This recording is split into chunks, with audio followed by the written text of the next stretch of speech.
Hello everyone, and welcome to our video lesson series for English File 4th edition Intermediate. Whether you're learning English for work, travel, or just for fun, this course is designed to help you build confidence and fluency. And today we're diving into Unit 2, Part A, Spending Money. Ever argued about money? Or wondered about the difference between I spent and I have spent? In this lesson, we are tackling both. Here's our game plan for today.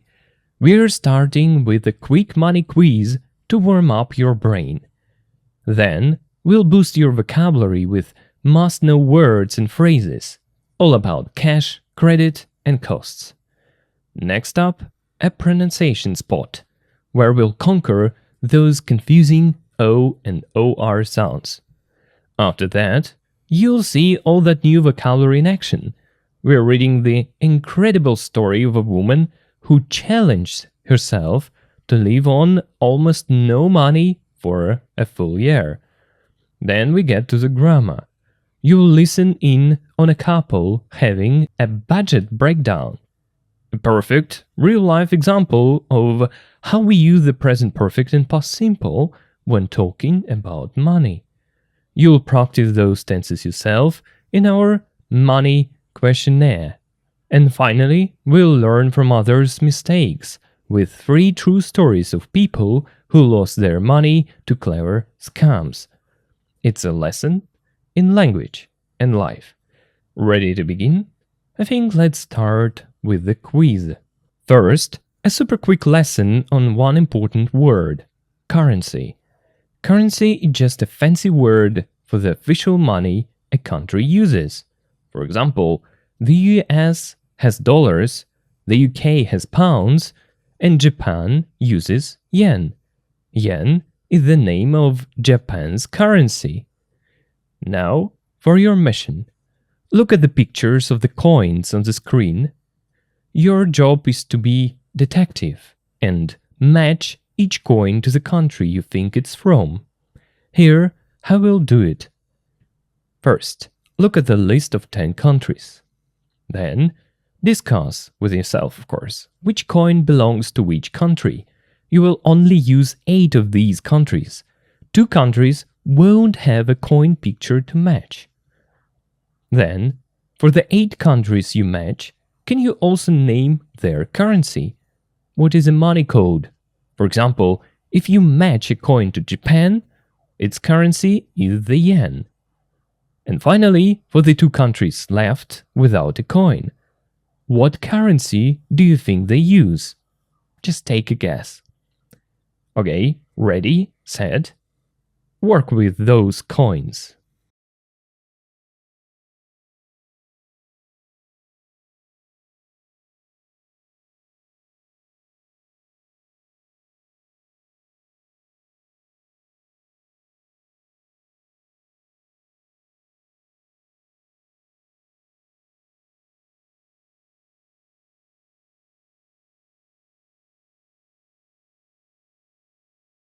Alright, time to see how you did. Let's go through the answers. For our 8 coins we have: number 1, Russia uses the ruble. Number 2, China uses the yuan. Next is Japan uses the yen. Number 4, Poland uses the zloty. Number 5, Brazil uses the real. Number 6, Mexico uses the peso. Number 7, Switzerland uses the franc. And number 8, Hungary uses the forint. And for our 2 countries without a coin shown, France uses the euro and Turkey uses the lira. How many did you get right, by the way? Anyway, well done. You're now currency experts. Okay guys, time for a quick history challenge. We're going to play true or false, all about money. First, let's clear up one word: note. A note, or banknote, is that usually, piece of paper that we carry in our wallets. it's not a coin. For example, in the US, they have the $1 banknote and the $20 banknote. I hope you get it what it is. Now your mission is simple. Read each of these 5 fun facts below and decide if you think the sentence is true or false. Let's read them together. A. The first coins were made by the Romans. True or false? B. The largest English note is worth £50. True or false? C. Banknotes are always made of paper. D. All the countries in the EU have the euro as their currency. True or false? E. The British pound is the world's oldest currency still in use. True or false? Okay, now discuss with yourself and get your answers ready.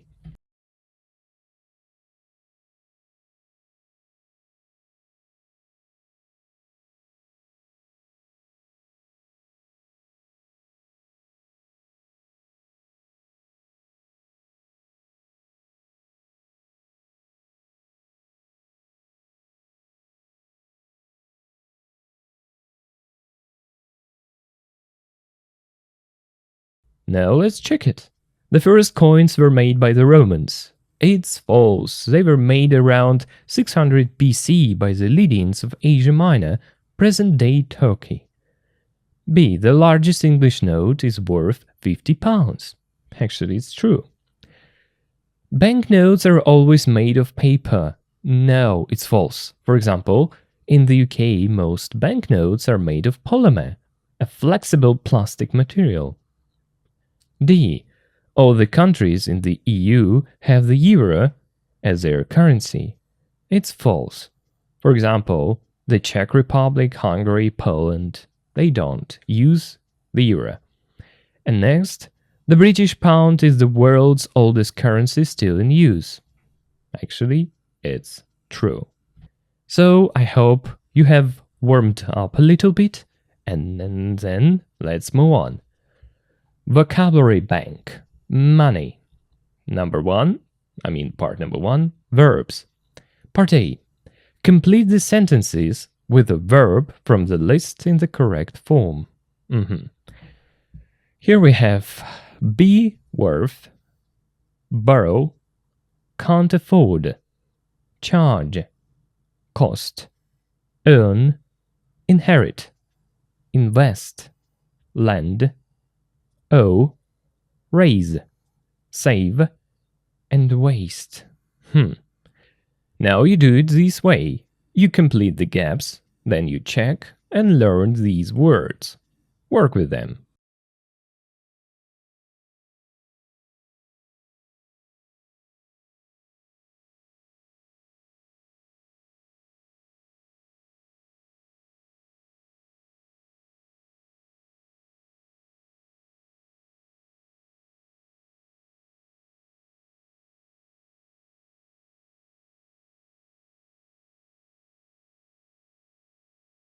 .1 Money. 1. Verbs. 1. I'm going to inherit £2,000. 2. I save money every week. 3. He has promised to lend me €50. 4. I need to borrow £20 from my mum. 5. I often waste money. 6. I can't afford to buy that car. 7. The mechanic charges me £100. 8. They cost $200. 9. I owe Jim £100. 10. I want to invest some money. 11. I earn £1,000 a month. 12. My house is worth about €200,000. 13. We want to raise money for the new hospital. Part number 2. Prepositions. Part A. Complete the preposition column with a word from the list. By, for, it's used twice, from, in, into, on, and to. Number 1. Would you like to pay cash or by credit card? You see, the preposition by is used here. Or, I paid the dinner last night. It was my birthday. Now look, try to complete the preposition column with a word from the list and then check yourself.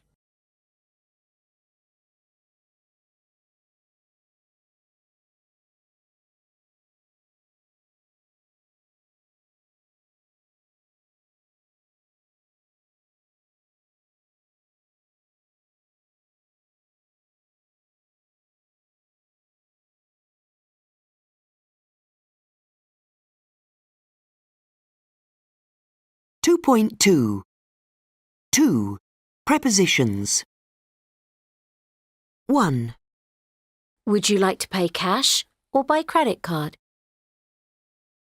2, I paid for the dinner last night. It was my birthday.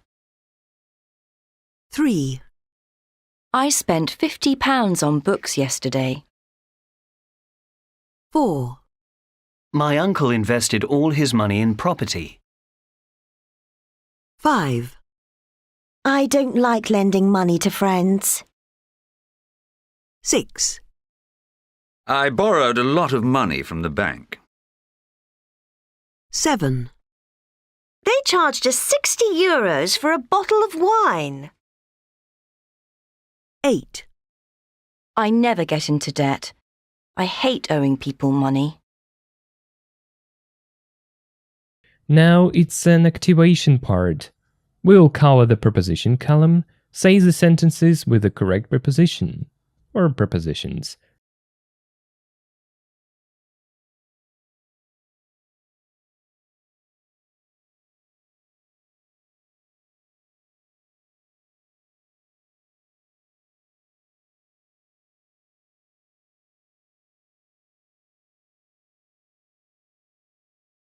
Number 3. Nouns. A. Match the nouns and definitions. We have here bill, budget, contactless payment, insurance, loan, mortgage, salary, and tax. Number 1 is done. Bill. A piece of paper that shows how much money you have to pay for something. It's a bill. Now, try to complete the other definitions with these words and then check yourself.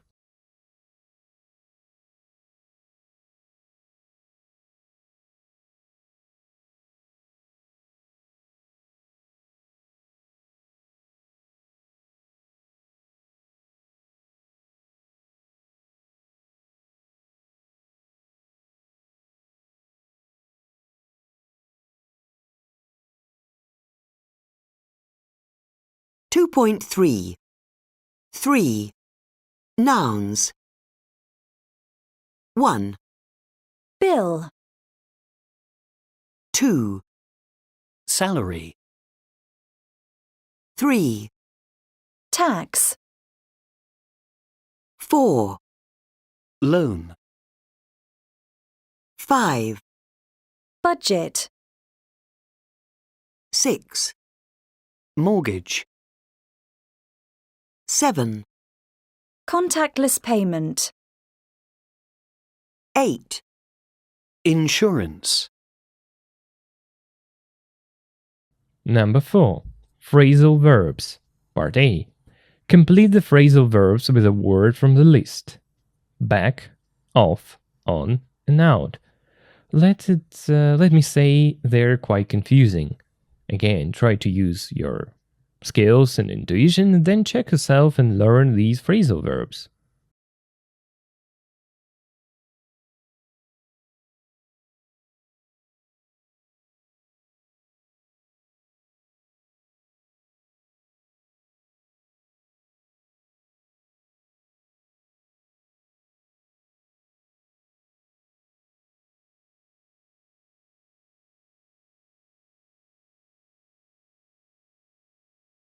2.4. 4. Phrasal verbs. 1, I took out €200 from a cash machine. 2, Can I pay you back the money you lent me next week? 3, I have to live off my parents while I'm at university. 4, It's difficult for me and my wife to live on only one salary. Now let's check what you've learned. 2a vocabulary money. What's the word? Work with a partner or work with yourself. You have not 3 minutes, just there isn't any time limit. Don't worry about this. Write your answers in the missing words column. So you see, number 1, we can't afford to go on holiday this year, so we're staying at home. Number 2, that ring can't be 20,000 euros. It looks like plastic. So if you remember, we can use here be plus worth. That ring can't be worth 20,000 euros. It looks like plastic. And you need to do the same with the other words here. Good luck with this task.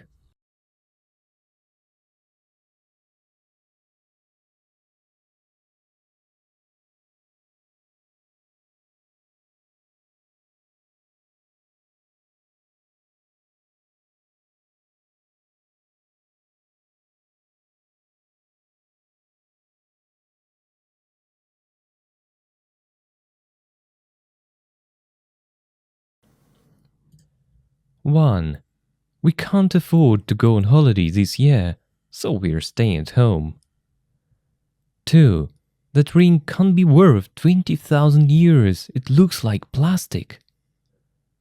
3, Pete doesn't have any money, so he has to live off his parents. They pay for absolutely everything. 4, my brother didn't pay very much for his car. It was second-hand. 5, how much do you think you'll earn every month in your new job? 6, sorry, but I can't pay back the money I owe you until the end of the month. 7, do you have any change for the supermarket trolley? I only have a 10-euro note. 8, some people think it's a really bad idea to borrow money from a close friend. 9, why are you wasting your money on things you don't really need? 10, I used to have a money box when I was young. That's how I learned to save money. 11, can I pay by credit card? 12, did the bank lend you the money to buy a new car? 13, Diana started spending a lot more money than she had in the bank. She got into debt after 6 months. 14, our gas bill was really high this month because we had the central heating on all the time. 15, our neighbor inherited a beautiful house in the country when her Aunt Jane died. 16, how can the electrician charge us £200 for 10 minutes work? 17, my grandmother's afraid of using cash machines in the street. She prefers to go into the bank to get money. 18, I've asked my bank for a mortgage because I want to buy a flat. 19, the government is going to put up tax on cigarettes and alcohol.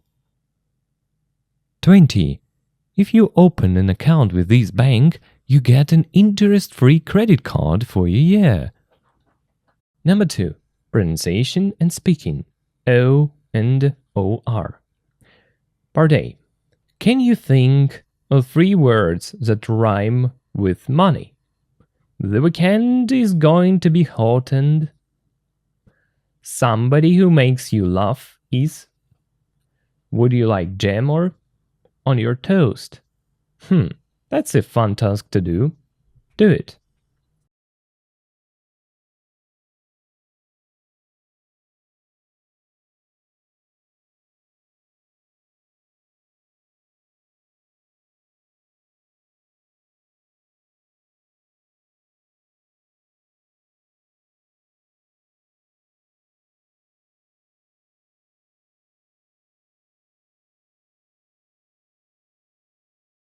Number 1. The weekend is going to be hot and sunny. Number 2. Somebody who makes you laugh is funny. Number 3. Would you like jam or honey on your toast? Money, sunny, funny, honey. Here is the thing. Alright, everyone, time to train our ears and mouths. The letter O in English is a tricky shapeshifter. It can make several different sounds. Here is your mission. First, look at this list of words. They all have the letter O in them. Look at your chart. You see the word borrow is already there. It's our first clue. Your job is to categorize the other words. Which ones have the exact same O sound as the word borrow? Which ones sound completely different? Work with it. Say each word out loud with your mouth. Then listen carefully to the vowel sound. Does it match? Trust your ears. Next, write each word in the correct column of the chart. And once you have sorted all the words, we'll listen to the correct answers to check our kind of detective work. Ready to crack it? Let's go.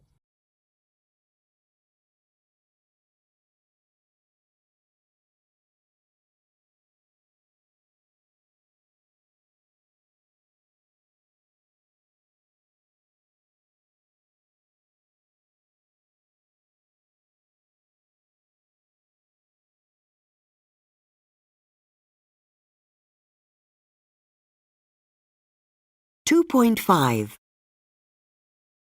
Up. Done. Money. Nothing. Some. One. Worry. Clock. Borrow. Cost. Dollar. Honest. Promise. Shopping. Phone. O. Clothes. Loan. Note. O. Sold. Alright, now we have a new mission, the OR operation or operation. The letters OR are usually a powerful duo that make a specific sound, like in the word order. But sometimes they like to break the rules and surprise us. Your mission has two parts. First, crack the main idea. Look at the list of words. Say them out loud. What is the most common sound you hear when OR is stressed? Can you describe that sound? And the second, find the imposters. Two words in this list are rebels. They don't follow the common OR pronunciation rule. Which two words sound different from all the others? Your job is to hunt them down. And once you have your theory on the common sound and you've spotted the two imposters, we'll listen to the audio to see if your kind of detective skills are on point. 2.6 Afford. Mortgage. Order. Work. Organised. Store. Worth.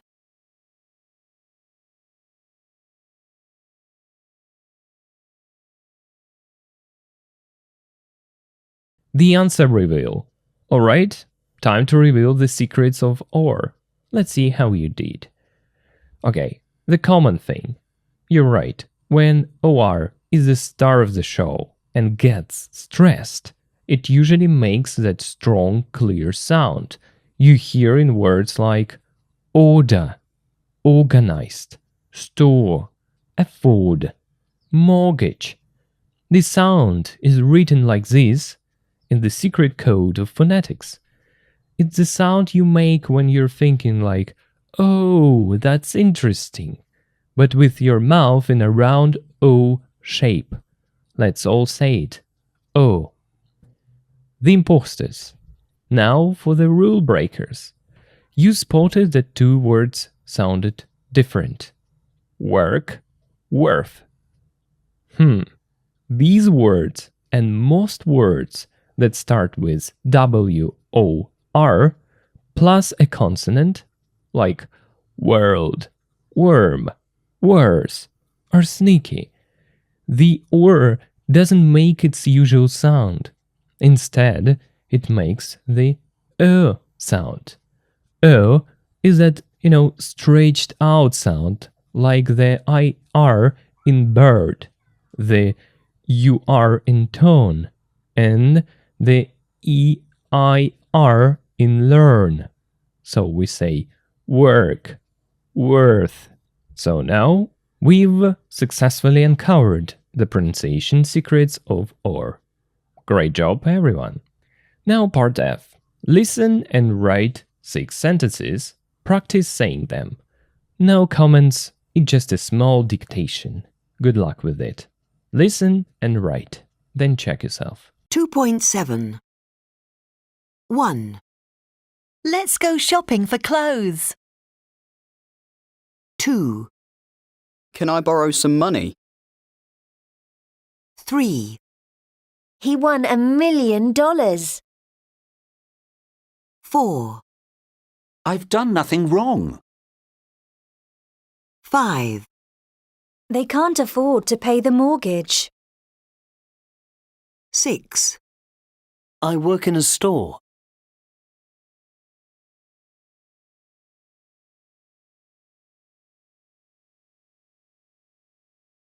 2.7.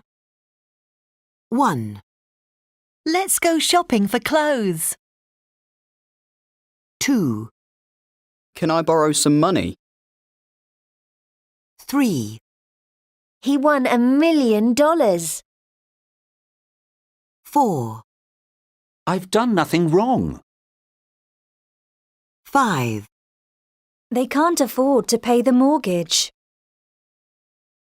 6, I work in a store. Part G. Communication, money. It's time to speak a little bit about money. And let's answer a huge bunch of questions to practice both vocabulary and the topic of money. First, I will just give you ideas of what to say, and then it will be your turn to answer these questions. So, let's start. Number 1. What do you spend your money on apart from food, rent, etc.? What it means. After paying for all your necessary bills like food, rent, what do you like to spend your extra money on for fun or hobbies? Think about your hobbies, entertainment, or small luxuries. For example, you can say, I love gaming, so I spend money on new games, or I like to spend money on doing things, like going to concerts or eating out with friends, or I spend a little extra on things like haircuts, going to the movies, or films, or books. Speaking of me, I sometimes spend my money on coffee and books. That sounds strange, but for me, I think it is the case. Number 2. What kind of things do you normally buy online? Why don't you buy them in a shop? What it means, what products do you typically purchase on the internet? What are the advantages of online shopping for those items? Name the items and then give a reason. Convenience, price, selection. For example, you can say, I buy clothes online, it's easier to get them delivered to my home. Or I look for electronics online, the prices are often better than shops. And I buy special things for my hobbies online. The shops near me don't have many options. It's just some examples. By the way, speaking of me, I normally buy things that I can't buy in my local shops, in this case. But actually, I prefer offline shopping. I don't know why. For me, it's just, I don't know, maybe sometimes it's more convenient. Delivery is okay. I appreciate it, in this case, that this thing exists. But I like just usual offline shopping in this case. So let's move on. Number 3. Have you bought anything nice this week? Did you treat yourself or buy something enjoyable recently? Nice means something that made you happy, not necessarily expensive. It can be a very small thing, a coffee, a snack, an item of clothing. Example answers, yeah? Yes, I bought a very good coffee from a new cafe. It was a small pleasure. Or yes, I bought a new jumper. I wanted it for a long time and it was on sale. Or no, not really. It was a normal week. I only bought food. Look, bought food, yeah. Speaking of me, by the way, here the third option is all about me. No, not really. It was a normal, usual week. I only bought food.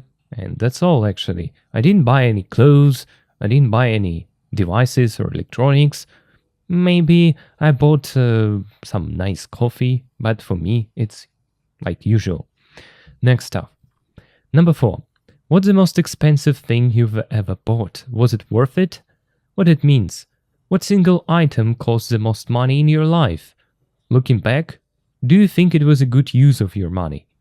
Name the item and then justify your opinion or explain your opinion on its value. For example, you can say, oh, my car, it cost a lot, but I need it for work, so it was a good thing to buy. Or my laptop, I use it every day for many things, so it was worth the money. Or an expensive coat, I only wore it one time, or once I regret buying it, or something like that. Speaking of me, I think the most expensive thing I've ever bought it was my computer, but it was definitely worth it because, look, I use it for my work, I use it for my studies, and of course I use my computer to make these wonderful lessons for you in this case. So I think it's my computer. Next. Number 5. Is there anything you'd love to buy but can't afford at the moment? What is your dream purchase or something you really want but is currently too expensive for your budget? This is about wishes and dreams and can be realistic or a fantasy. For example, you can say a new bed. My old one is not comfortable, but a good new one is expensive. I'm saving money for it. This case. What a strange accent, but anyway. Or a trip around the world. It's a dream. I need to save a lot more money first. Or the news games console, it's too expensive now. Maybe I will ask for it for my birthday. Okay, actually, there is something that I would like to buy. Actually, I can afford it, but I don't want to spend money on it because I don't think it will be worth it. I think it's a new computer because my old computer, my current computer that I'm using right now is okay, but it's not fast enough, especially while editing videos for my YouTube channel. Of course, I would like to have a computer that is faster than this one, but I don't think so. In this case, I'm not going to buy it, actually. Maybe if something bad happens to my current computer, I would buy a new one. Okay. Number 6. How much pocket money did you get when you were a child? Did you used to save it or spend it? What it means? When you were young, did your parents give you some money? What was your money personality? Were you a saver or a spender? How to answer? State the amount or just name it if you remember and describe your habit. For example, you can say, I got a little money each week, I spent it immediately on sweets and chocolate. Or I got £5 a week, I usually saved it to buy a big toy later. Or it can be a mix, I got money for helping at home, I often spent half on comics and saved the other half. By the way, speaking of me, I can't remember the exact amount of money that my parents used to give me, but I think it was just a little money, not each week, but a little money when I ask. And I remember I used to ask my parents hardly ever, I think, rarely. not very often. So they always gave me kind of some pocket money when I needed it, just because I asked them hardly ever.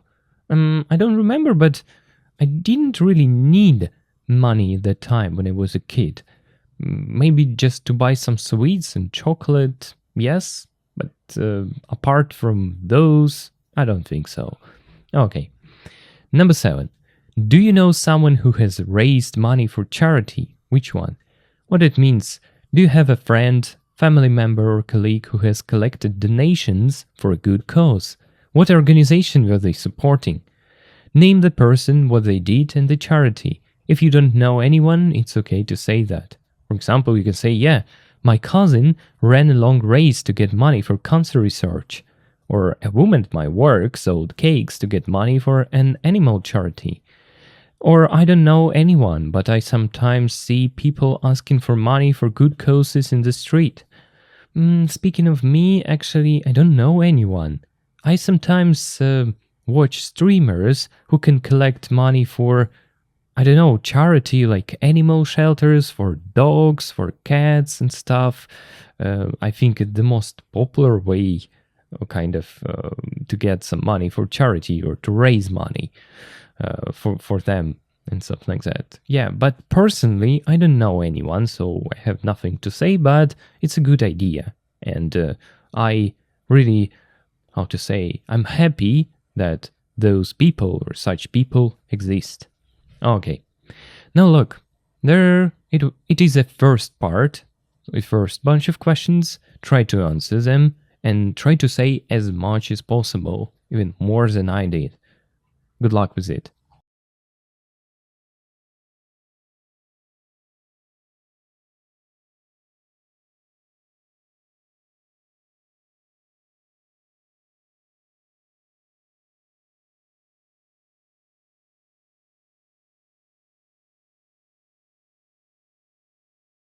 Now let's look at the second part. Another 7 questions. So welcome. Let's get more practice. First, let me work them out for you. Number 1. How much do you spend on food and drink each week? Yeah, what is the average amount of money you pay for your groceries, eating out and beverages like coffee in a typical week? And you can give a rough estimate, so it's okay to not know the exact number. You can say, maybe about 50 pounds I try to cook at home, do not spend too much. Or it changes about 40 pounds on food from the supermarket and maybe 20 more on coffee and lunch. And I'm not sure, I think I spend too much on coffee from cafes. Whoa, in this case. Well, look, as I mentioned earlier, yes, I spend... I don't say that it's much money, but still I spend money on coffee from coffee bars and cafes. But I don't think that it's a huge sum of money in this case. I think maybe 10% of my income goes to coffee. Yeah, maybe it's a lot, maybe it's not a lot, but it is the thing. Speaking of food, I think I spend... I think I spend 20% of my income on food. So it's kind of 1/3 is it just food and drink. It's quite a lot, but still I'm quite okay with this because I try to eat healthily, so it's not a problem for me. Number 2. Are you good at finding bargains in the sales? When there are discounts or special offers in shops, are you skilled at finding the best deals and saving money? Say yes or no and give a short example of reason why. For example, yes, I'm very good, I like looking for cheap prices, I wait for big sales. Or no, not really, I don't go to sales because I buy things I don't need. Or I'm good at finding cheap prices for things I want to buy, like shoes, but I sometimes buy things without thinking. Okay, speaking of me, my answer is no, not really. I mean, I really don't care for sales, for special offers and discounts. When I need something, I think I just go and buy it, or just open the site and buy it. I don't look for particular, coupons and stuff. No, it's not about me. So I think I'm avoider mostly in this case. Okay. Question number 3. When do you prefer to pay with cash and when do you prefer to pay by card? In what situations do you like using physical money and when it's easier for you to use a debit credit card or your phone? Explain the context for each payment method. For example, I use cash for small things like a coffee. It helps me not spend too much. I use my card for food shopping. Or I prefer to use my card for everything. It's easier. I only use cash in small markets. And I use my card in shops, but I have a little cash for when the card machine doesn't work. And something like that. Speaking of me, I prefer to pay by card everywhere. I think it's more convenient, it's easier, and for me, it helps me, it helps me control my spendings because, for example, when I have a lot of cash, for me, just paper. But when you see some numbers, you can calculate them easily and see how much you spend on things. That's why I prefer to use my bank app and debit cards. And now it's convenient when people can't receive cash, they just ask you to make a bank transfer online using these bank apps. So I avoid using cash at all. That's all. Number 4. Do you spend much money on traveling? What was the last trip you went on? Was it expensive? Is travel a big part of your budget? Tell me about your most recent holiday or visit somewhere. Did it cost a lot?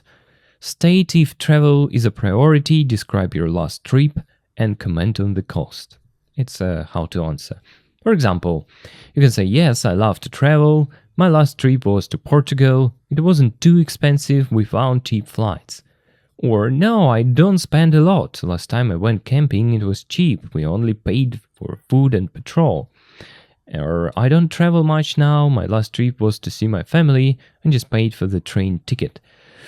Look, speaking of me, I don't spend much money on traveling because I'm not keen on it, so it's not my cup of tea. I don't know how to express it, so I think traveling is okay, but I can't understand people who are kind of very excited about it. For me, just the usual thing. And I also can't tell you about my last trip that I went on because I just don't remember when the last time it was. Was it expensive? If it was a long time ago, I can't say because probably my parents paid for that because I was a kid or a teenager and it was my last kind of trip to maybe some far and distant places. Number 5. Do you ever give money to charity? Do you donate some of your money to organizations that help people, animals, or the environment? You can say yes or no. If yes, say how, regularly, spontaneously, maybe. Which one? For example, you can say yes, I give a little money every month to charities that helps the environment. Or sometimes if I see someone collecting money for a good cause, I give a little. I don't give money often, but I give my old clothes to charity shops. There are some options or ideas what to answer. Speaking of me, do you ever give money to charity? Yes, I do it, but hardly ever. Maybe once a year or something like that. And I usually donate money to organizations or charities that help people, deal with their illnesses or diseases.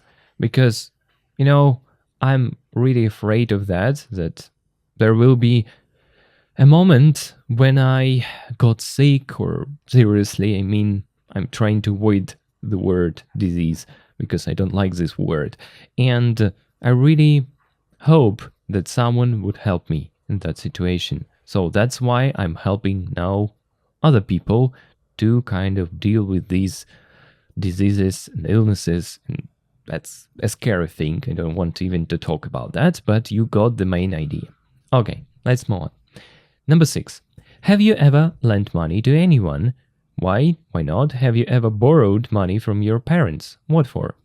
What it means?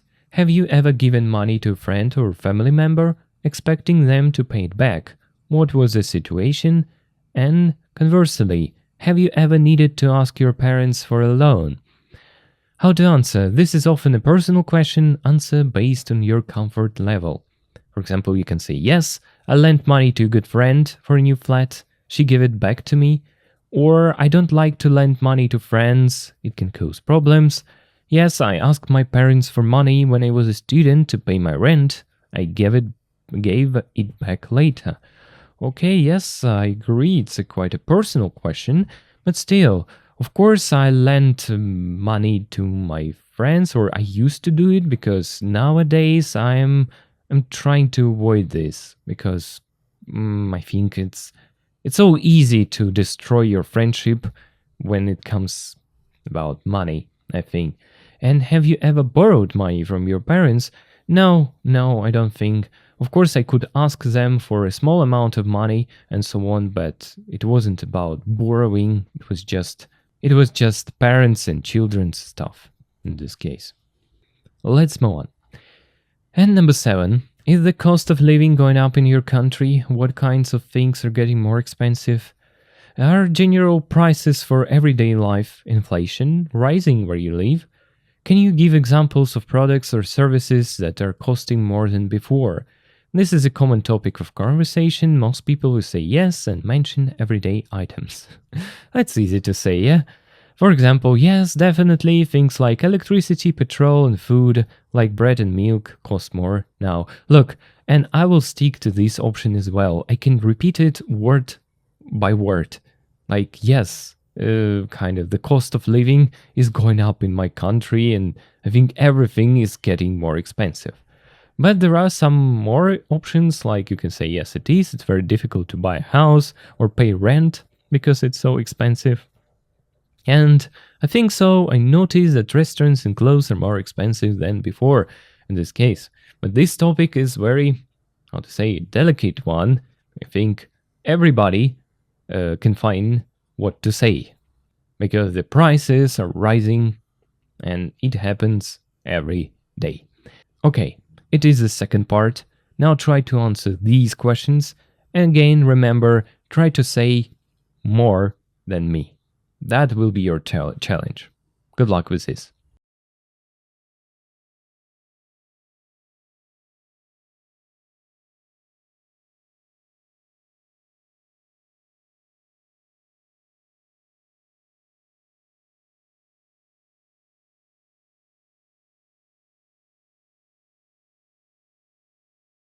Number 3. Reading. Part A. Read the title of the article. Why do you think someone might decide to have a no-spend year? Okay, everyone, we have a really interesting article coming up. But before we read it, let's look at the title. It's about someone who decided to have a no-spend year. Your first task is to be a predictor. Let's kind of brainstorm it. Why in the world would someone decide to not spend money on anything except the absolute basics for a whole year? Like, what could their goal be? What might they want to achieve? What problems could they be trying to solve? I think let's just discuss your ideas for 1 minute or so, or try to think what some possible reasons are.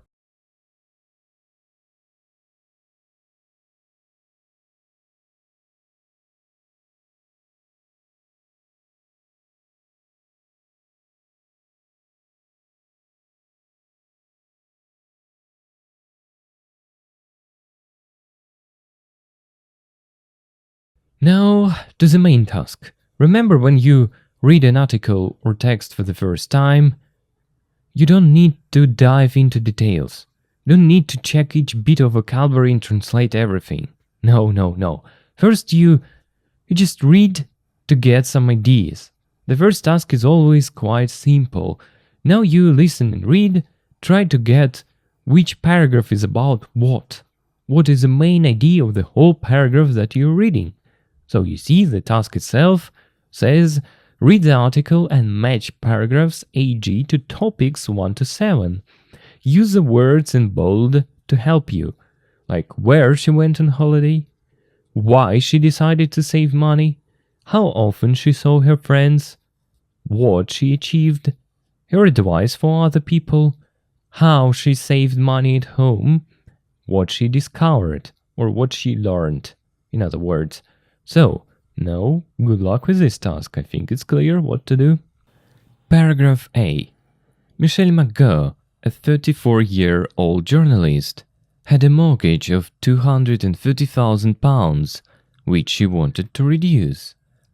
Last November, she looked at her finances and she discovered that every year she spent a lot of money unnecessarily. For example, 1,570 in the pub, 1,110 in restaurants, and 400 on coffees. So she made a radical plan to stop spending money for a year. She continued to pay her broadband, gas and electricity bills and allowed herself £30 a week to buy food and household essentials. But she couldn't spend money on anything else. No clothes, no buses or flights, no meals out, no drinks, and no cosmetics. Paragraph B. She cooked large quantities of curry and bolognese sauce, which lasted her a week, and which she ate with rice or pasta. It was cheap and healthy, but also really boring. She also experimented with homemade cleaning products and beauty treatments, like using vinegar for cleaning or olive oil as a moisturizer, but she decided that most of them didn't really work. Paragraph C. At first, she tried to see her friends as often as before. She cycled 120 miles to be at the friend's wedding and camped in their garden to avoid paying for accommodation. The following weekend, she rode 60 miles to Brighton to meet friends, but she couldn't join them for dinner in a restaurant, and when they went to the pub, she drank tap water. In the end, she simply went out less, which made her feel more isolated. Paragraph D. Of course, she couldn't afford to go abroad, so she missed a trip to Ibiza with friends. Her only holiday was a cycling trip to East Anglia, where again she camped. Here, for the first and only time in the year, she bought food that she had not cooked herself, a bag of chips for £1.95. Paragraph E. At the end of the year, she had saved £23,000. She was much slimmer and fitter. Over the year, she had cycled 6,500 miles. She says she now feels freer and happier because she appreciates the simple things in life. She also gained confidence and a sense of adventure. Paragraph F. But she learned the hard way that you can't really socialize if you don't want to spend money. The evening after her year-long challenge ended, she bought all her friends a drink in the pub, but she has not gone back to her past spending habits. She occasionally pays to socialize and go on holiday. She has even taken a taxi, but after buying a few new clothes and some perfume, she insists, "I have absolutely no interest in buying anything else." Paragraph G. So, what's your key tip for those who want to save? Whenever you open your wallet, think about whether what you're buying is something you need or something you want. We all say, "I need to buy this." Most of the time we want to buy it. Maybe we don't know the difference between needing something and wanting something anymore.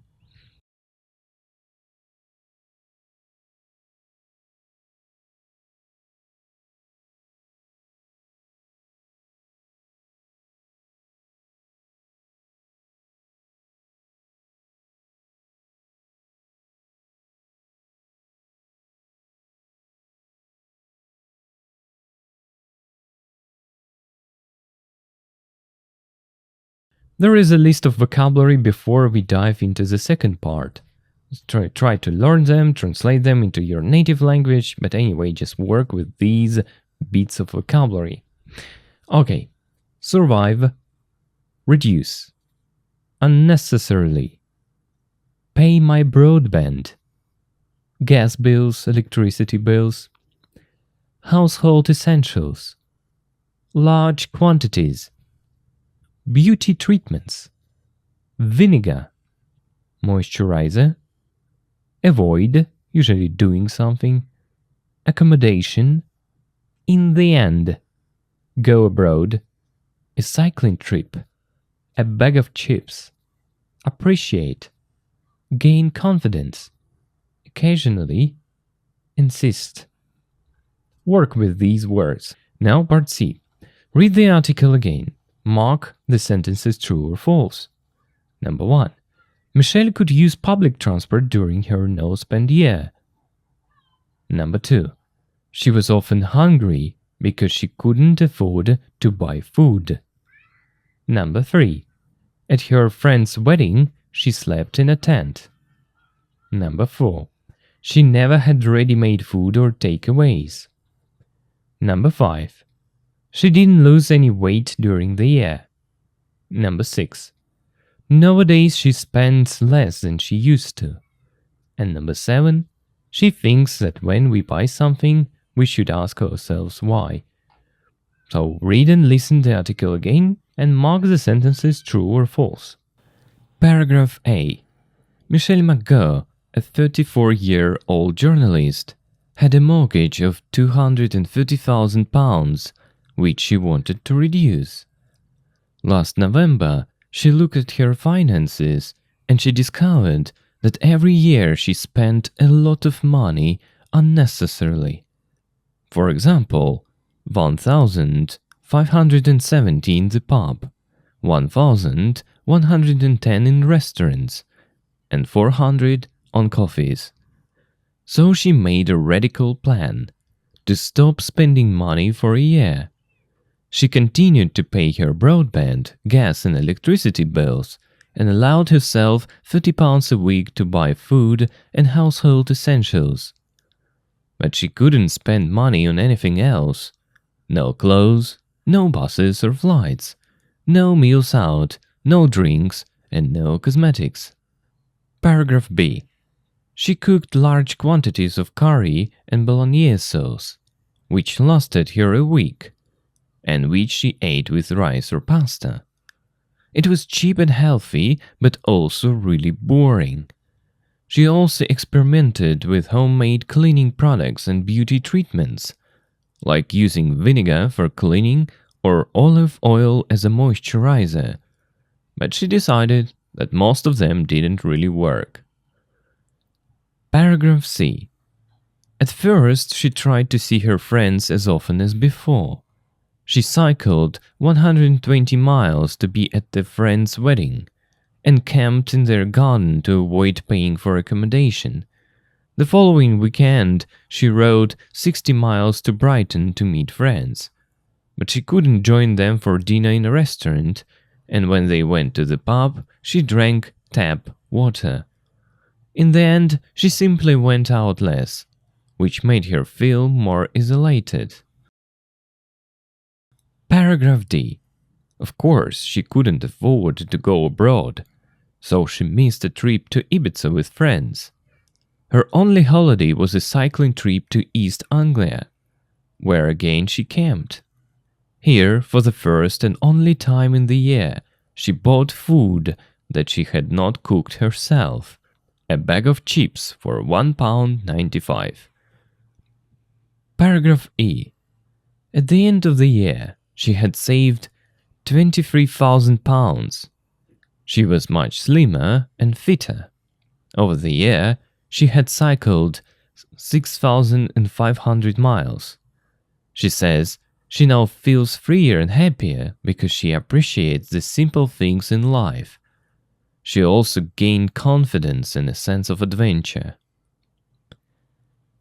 Paragraph F. But she learned the hard way that you can't really socialize if you don't want to spend money.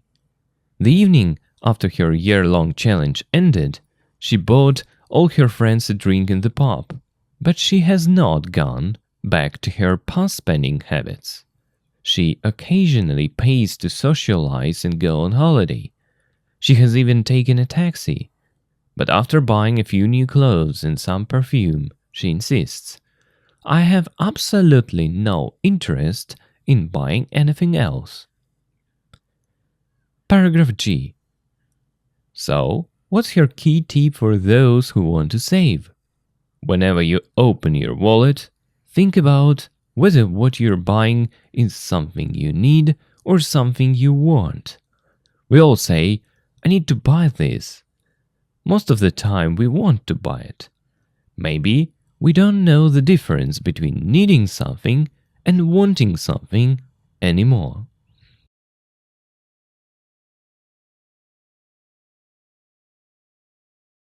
Now let's check your ideas. Number 1. Michelle could use public transport during her no-spend year. It's false. She couldn't use buses or flights, etc. Number 2. She was often hungry because she couldn't afford to buy food. It's false. She had plenty of cheap food, but it was boring for her. Number 3. At her friend's wedding, she slept in a tent. Actually, it's true, she went camping there. Number 4. She never had ready-made food or takeaways. That's false. She had a bag of chips in East Anglia. Number 5. She didn't lose any weight during the year. It's false. She's much slimmer and fitter now. And number 6. Nowadays she spends less than she used to, it's true. And she thinks that when we buy something, we should ask ourselves why. Of course, it's true. It was her main idea in the last paragraph. Okay, well done. Now move on to part D. Do you agree with the last sentence of the article? Why not? Maybe we don't know the difference between needing something and wanting something anymore. Okay, first make sure that you understand the last sentence, and then try to agree with it and explain why, or you can disagree with it but remember to explain why. By the way, I've heard quite different answers. Some people trying to prove this point that actually if you want something, you really need it. But some people believe that they spend too much money and they should learn about this value, like about the difference between needing and wanting and something like that. So what about you? What do you think?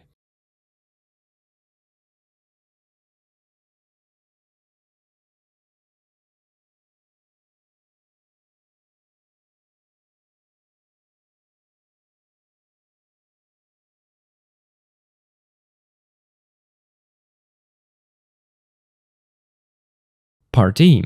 Read the information about compound nouns, then search the text. Underline 6 compound nouns that begin with the words in this circle. Compound nouns. Compound nouns are two nouns together, where the first noun describes the second one, for example, cash machine. The stress is usually on the first noun. Alright, we're detectives. It's time for a text treasure hunt. We are going to look for compound nouns.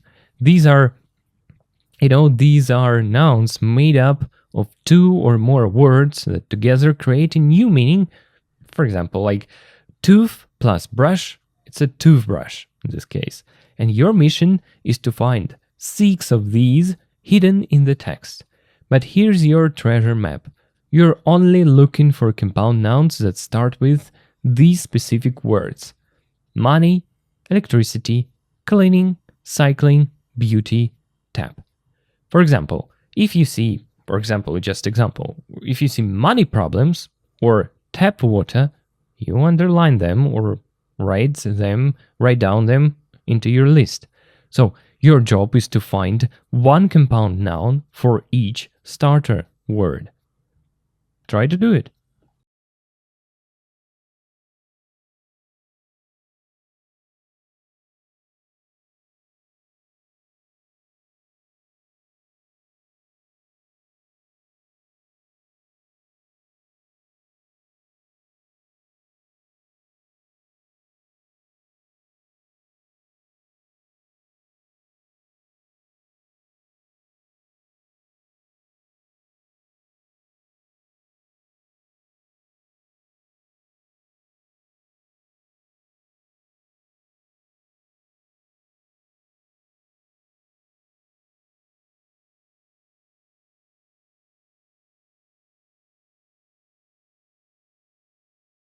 Ну что ж, теперь перевод.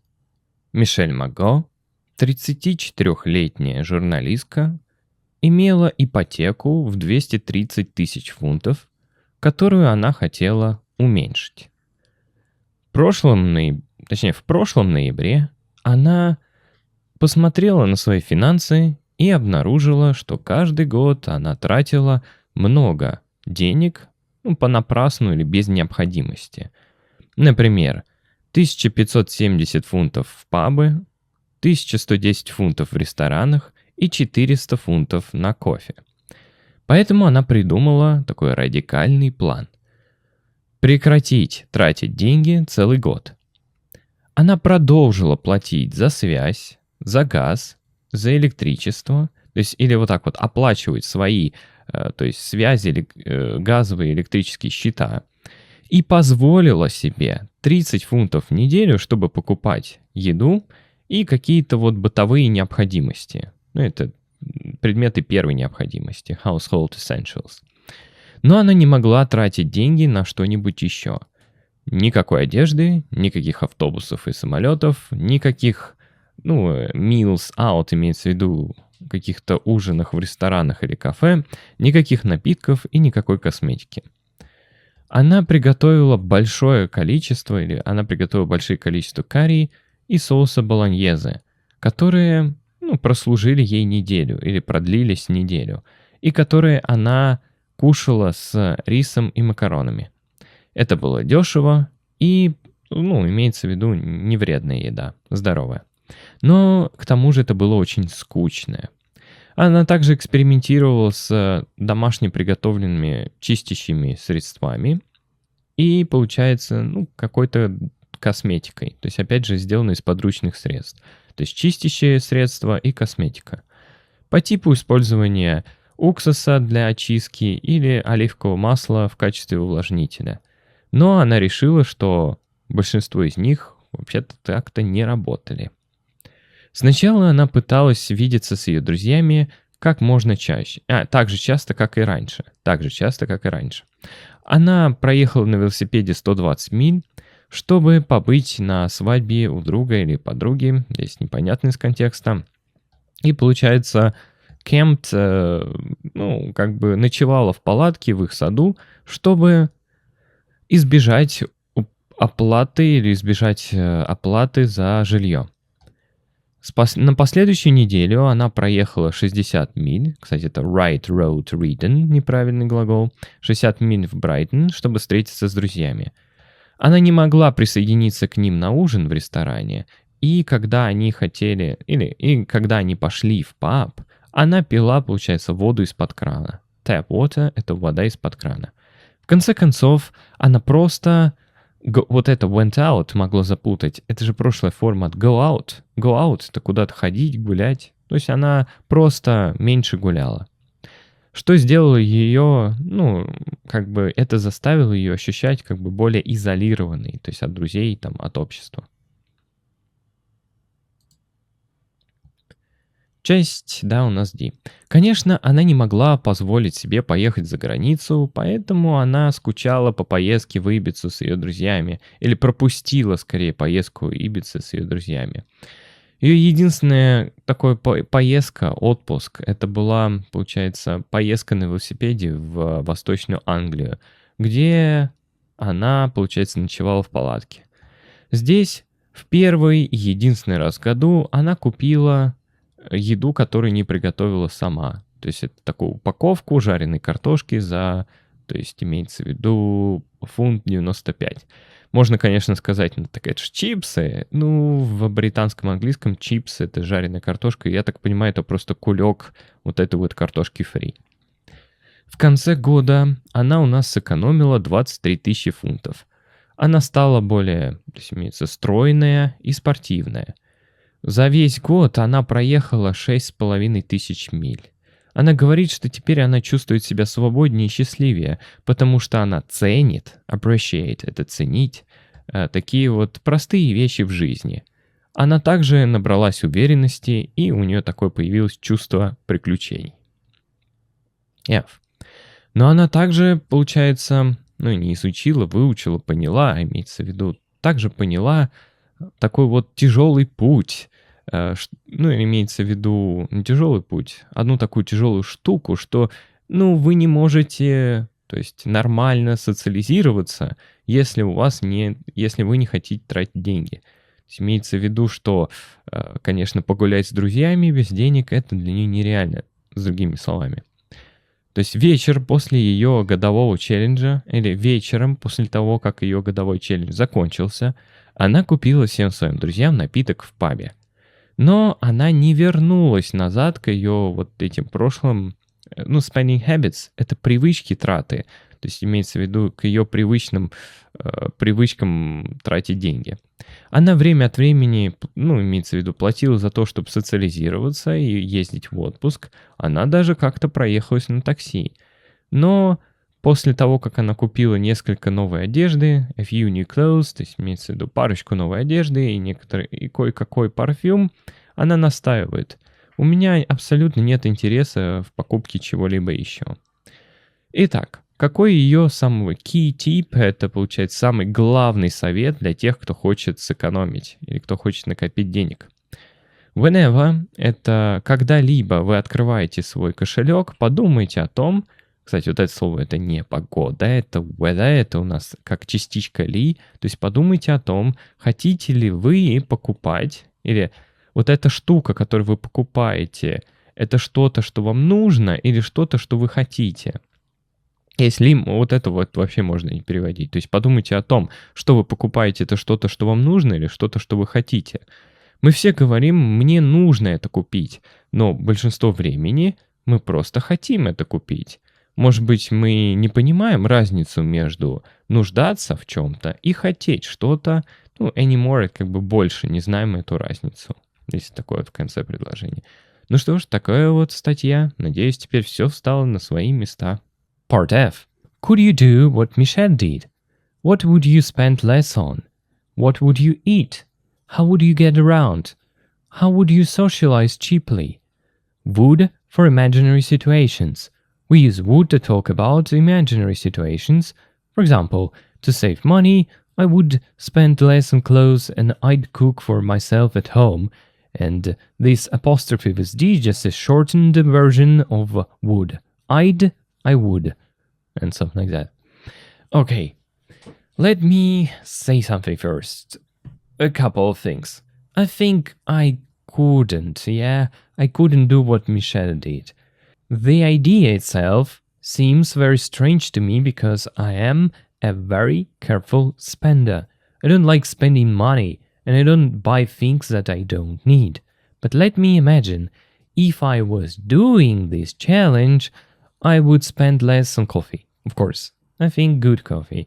I could live without it easily, but now for me, just a small pleasure that feels like a reward after hard work. Speaking of what I would eat, I don't know, to be honest, because I don't buy any overpriced food. So yeah, I would stop eating out, but I would keep my current diet. How would you get around? I would just walk everywhere. I don't need any transport to get around. And how I would socialize cheaply? I would visit my friends and eat cookies and cakes there. I don't know. So now try to imagine that you're doing this challenge and what would you do?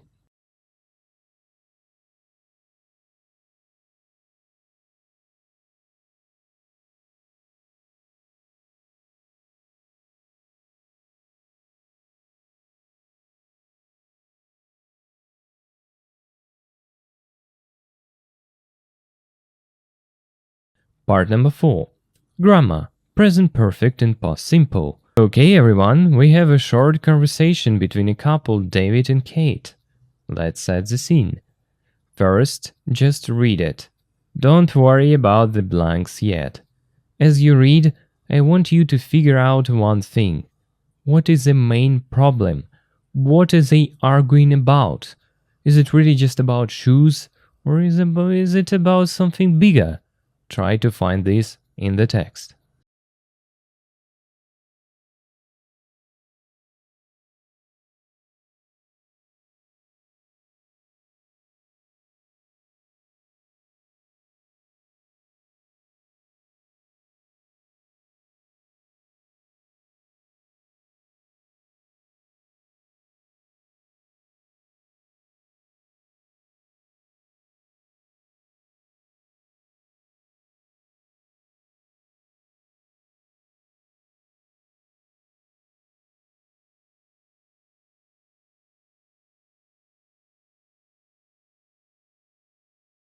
Part B.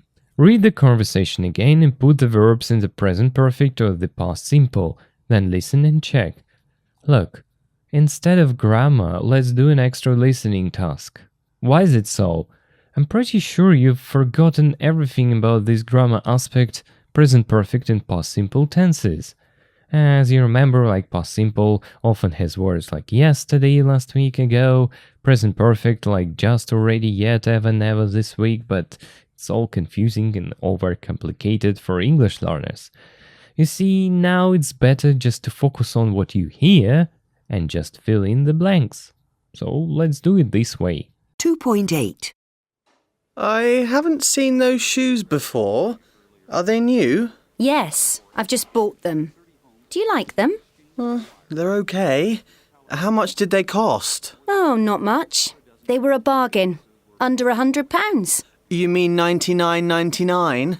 That isn't cheap for a pair of shoes. Anyway, we can't afford to buy new clothes at the moment. Why not? Have you seen this? No. What is it? Our phone bill? It arrived this morning. And we haven't paid the house insurance yet. Well, what about the iPad you bought last week? What about it? You didn't need a new one. The old one worked perfectly well. But I needed the new model. Well, I needed some new shoes.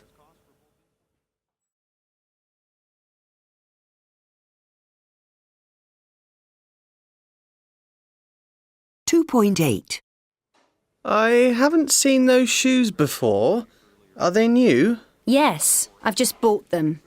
Do you like them? They're okay. How much did they cost? Oh, not much. They were a bargain. Under £100. You mean 99.99? That isn't cheap for a pair of shoes. Anyway, we can't afford to buy new clothes at the moment. Why not? Have you seen this? No. What is it? Our phone bill? It arrived this morning. And we haven't paid the house insurance yet. Well, what about the iPad you bought last week? What about it? You didn't need a new one. The old one worked perfectly well. But I needed the new model. Well, I needed some new shoes. Now part C. Do we use the present perfect PP or past simple PS? Number 1. For a completed action in the past. Number 2. For recent actions when we don't ask, say exactly when. Number 3. In sentences with just, yet, and already. So, try to complete it and then see.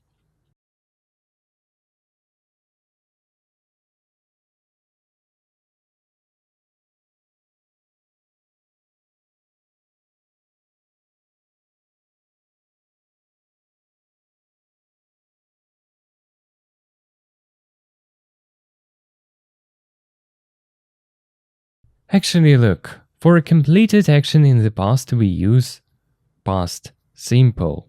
It makes sense.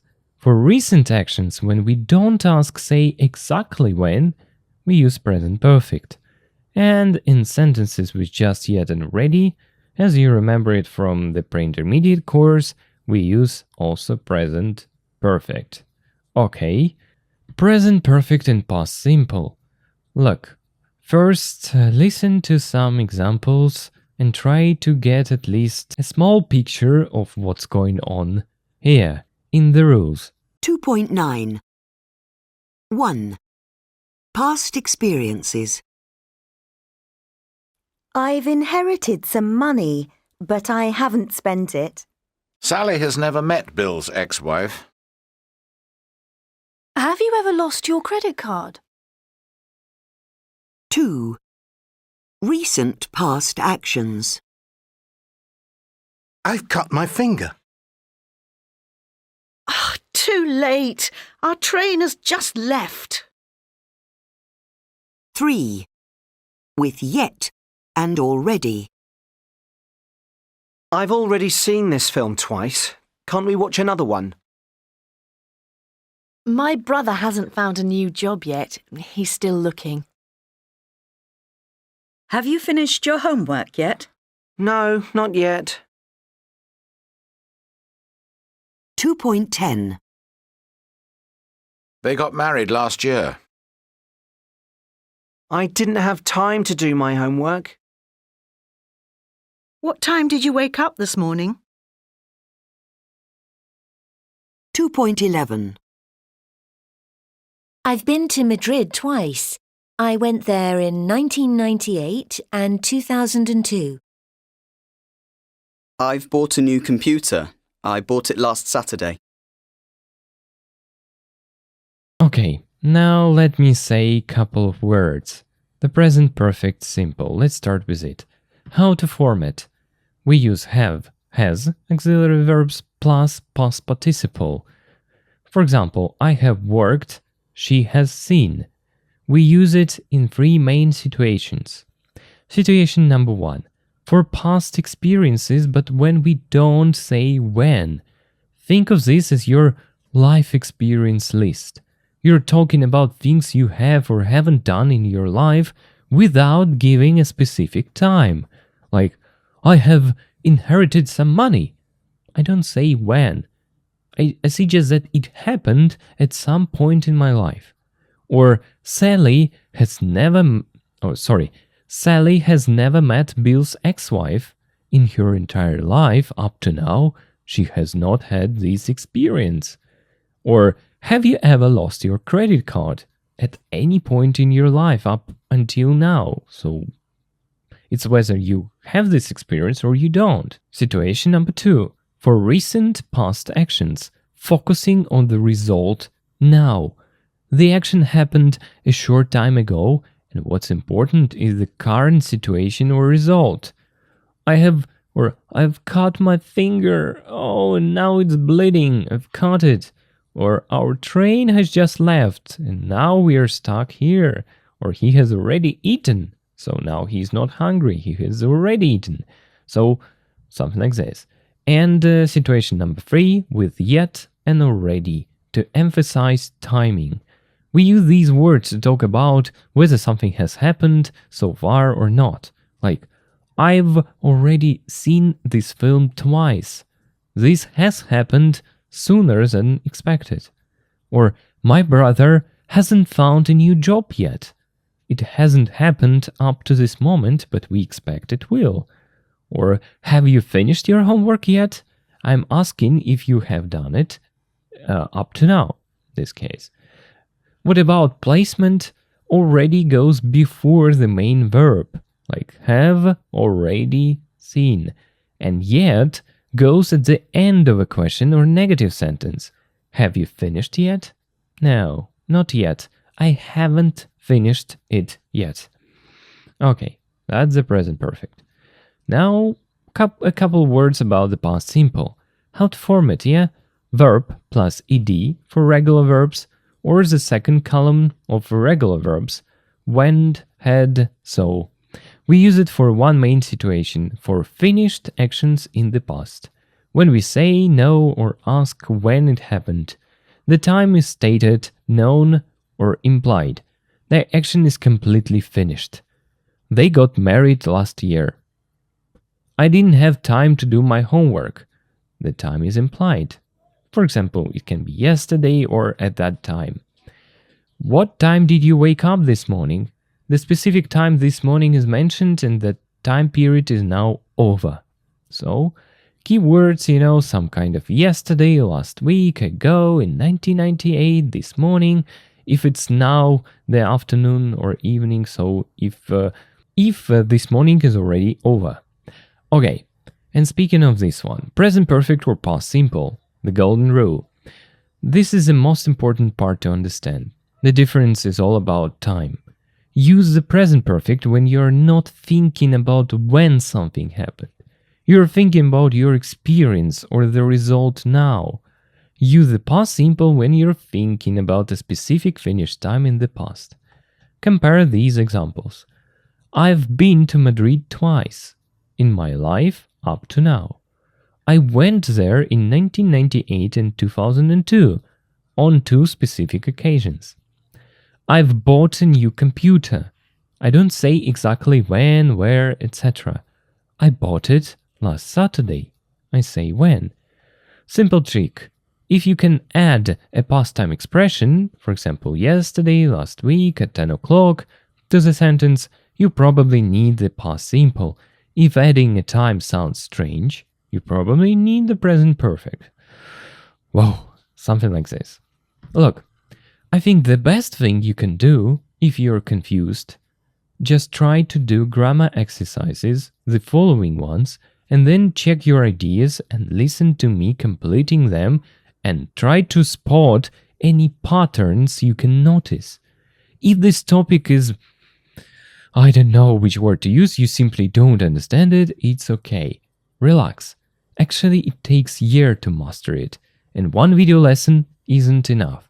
By the way, for those who can speak Russian, if you say, I remember, you promised us all grammar parts translated, do it. Guys, there is a thing. I did a video months ago about this specific topic. Kind of guide to present perfect. Check the link in the description and watch the whole 2 hours video. It'll help you get it. Because really, I don't want to add extra 3 hours to this video to cover this aspect, present perfect versus past simple. So if you're confused about this topic, please check the link in the description and watch another separate video about this. Let's move on to grammar exercises. Part A. Complete the conversation with the present perfect form of the verbs in brackets and an adverb from the list.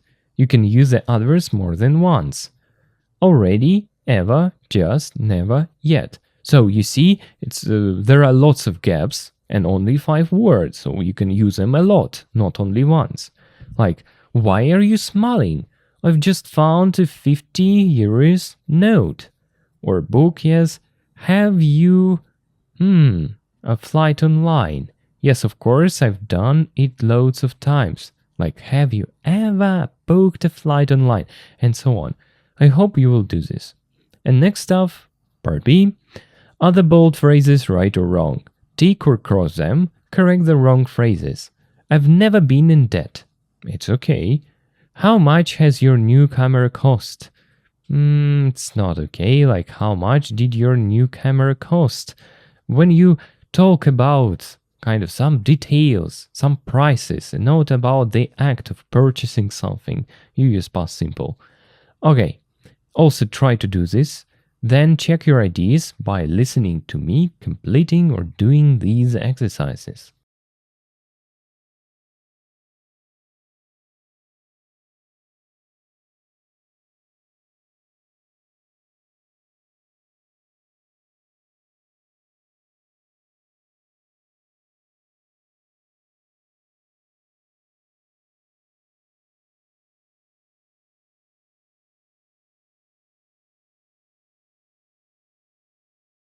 Now let's work with it. So let's start with the present perfect form exercise. We need to form these tense of the verb in brackets and add one of these words. For example, why are you smiling? I've just found a 50 euro note. Next is here, book, booked, booked.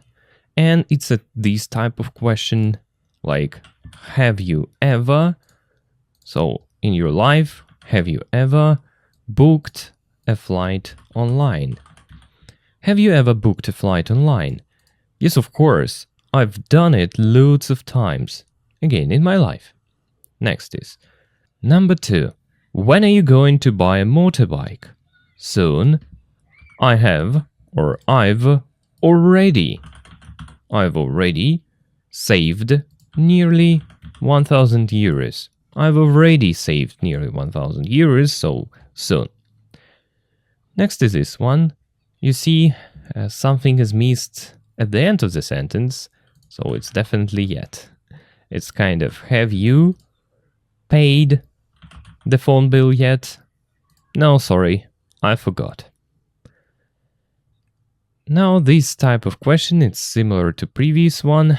Have your parents ever lent you money? So it's lend, lent, lent.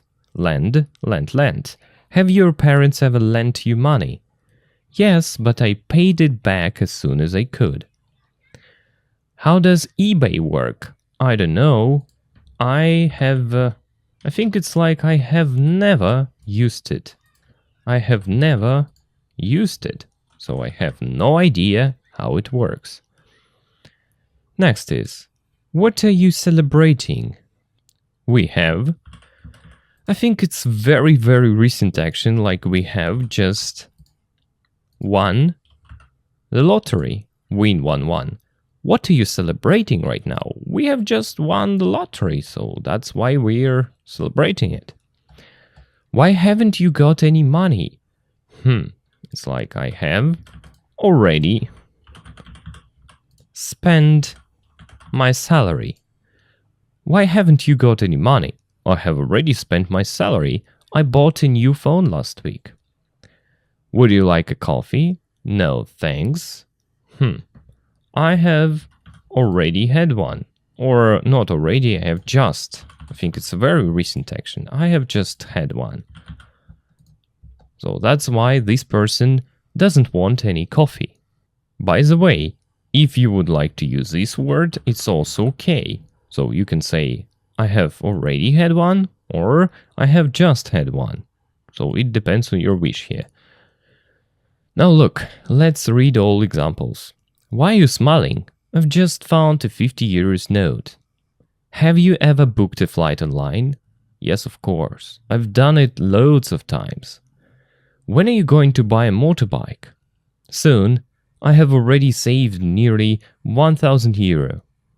3. Have you paid the phone bill yet? Oh, sorry, I forgot. Have your parents ever lent you money? Yes, but I paid it back as soon as I could. How does eBay work? I don't know, I have never used it. What are you celebrating? We've just won the lottery. Why haven't you got any money? I have already spent my salary. I bought a new phone last week. Would you like a coffee? No, thanks, I've just had one. I've already had one. So here it depends on what word you want to to put here. Okay, it was exercise A. Now let's take a look at part B. The bold phrases right or wrong. Tick or cross them, correct the wrong phrases. There isn't any space to write, but let's do it orally, I think. I've never been in debt, so it's okay, it's in life. How much has your new camera cost? Here, it's about a particular case in the past, so like at that moment when you were buying it. So how much did your new camera cost? Next is this one. I can't remember how it's pronounced. Okay, Dean has just inherited 5,000 euros from a relative. It's okay with this word just already yet. We use the present perfect tense. So this one is okay. Let me write something like that. Next. Did your sister pay you back yet? So you see, yet just already, we need the present perfect here. So it's like has your sister paid you back yet? Number 3. We booked our holiday online a month ago. A month ago, it's a past time expression and it happened in the past, so it's completely okay. When have you bought that leather jacket? Again, here we have this word when. It's already implying some time in it. So we are asking about a specific time. So with when, you use only the past simple. It's like, when did you buy that leather jacket? Number 5. They've finished paying back the loan last month. Last month, it's a past time expression, so it's not okay. You just say not they've finished, but just they finished. We can't use the present perfect here because of the past time expression last month. Next is we haven't paid the gas bill yet. It's okay, yet just already we use the present perfect. Have you ever wasted a lot of money on something? It's okay, it's a have you ever type of questions. So here is correct. I'm sure I haven't borrowed any money from you last week. You see, last week it's a past time expression. We can't use the present perfect here, so I'm sure I didn't borrow any money from you last week. 9. I spent my salary really quickly last month. It's okay. Last month, it's past time expression and it's past simple. Have you seen the Batman film on TV yesterday? No, past time expression yesterday. So we use did you see the Batman film on TV yesterday? Okay, you can ask, for example, have you ever seen the Batman film? Yeah, in your life. But if you speak about yesterday or even 5 seconds ago, you use the past simple. Did you see the Batman film on TV yesterday? So, I've never been in debt. Okay. How much did your new camera cost? Dean has just inherited 5,000 euros from a relative. Has your sister paid you back yet? We booked our holiday online a month ago. When did you buy that leather jacket? They finished paying back the loan last month. We haven't paid the gas bill yet. Have you ever wasted a lot of money on something? I'm sure I didn't borrow any money from you last week. I spent my salary really quickly last month. Did you see the Batman film on TV yesterday? Okay, if you have this feeling right now that it's not enough, so we have 2 extra grammar exercises, so let's dive into them. If you think that wasn't enough, so there is a piece of good news for you. We have more exercises. 2a, grammar, present perfect and past simple. In part A, you need to circle the correct verb. And in part B, you need to complete the conversation with the correct form of the verbs in brackets, past simple or present perfect. Use contractions where possible, but it's not necessary actually. Now try to do these exercises and then check yourself.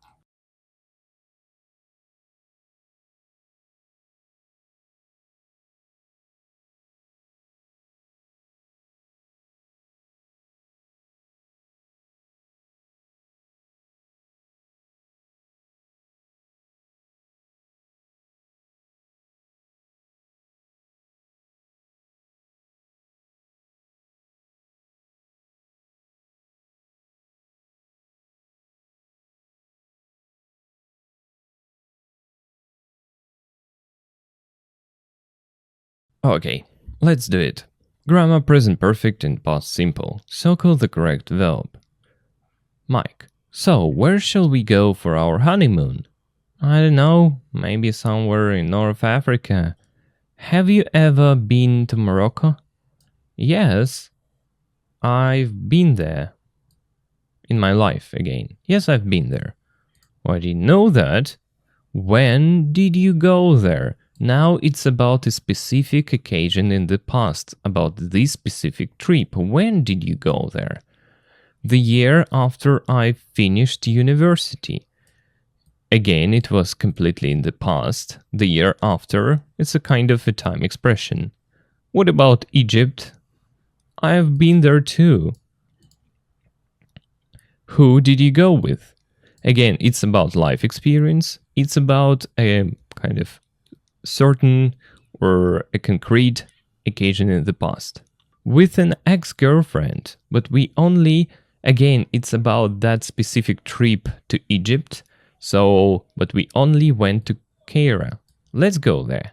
Now, let's go somewhere else. So it's like, so where shall we go for our honeymoon? I don't know, maybe somewhere in North Africa. Have you ever been to Morocco? Yes, I've been there. I didn't know that. When did you go there? The year after I finished university. What about Egypt? I've been there too.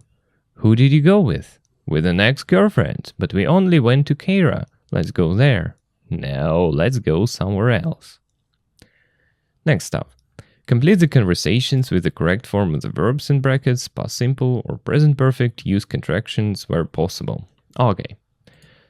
How long have you been married, James?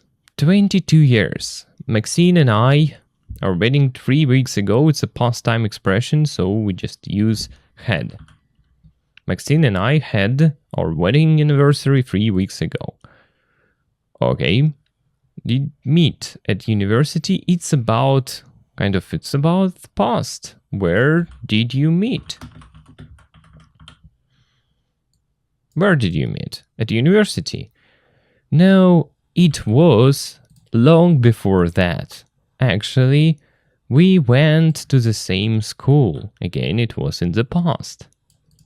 We each other for a long time.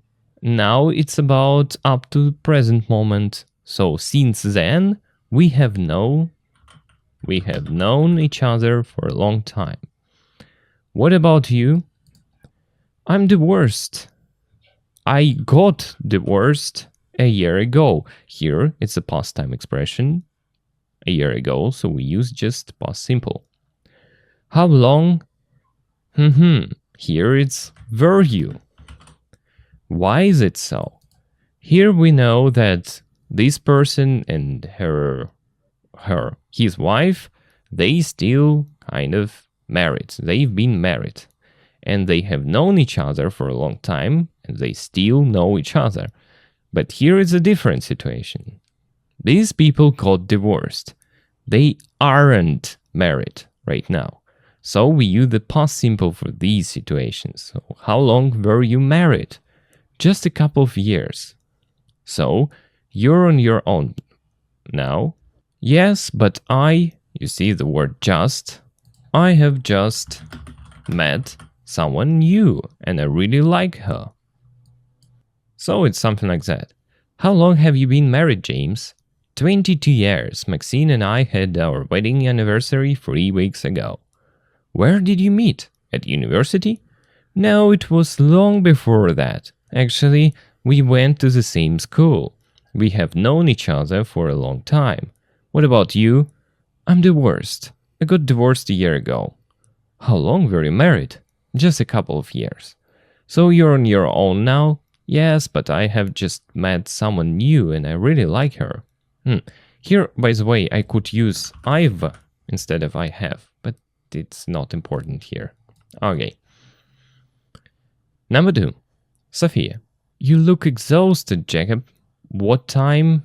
You see, what time? It's already about time. So we use the past simple. What time did you go home last night? I didn't leave until 9. Okay, the conversation develops. It's about that specific occasion. I didn't leave until 9 and I came back in at 7 this morning. And what about the report for the boss? Have you finished it yet? Have you finished? It's yet just already. With these words we use the present perfect. Have you finished it yet? Yes. You see, a couple of minutes ago, it's a past time expression, so I sent it to her a couple of minutes ago. Great, you should take a break. I've just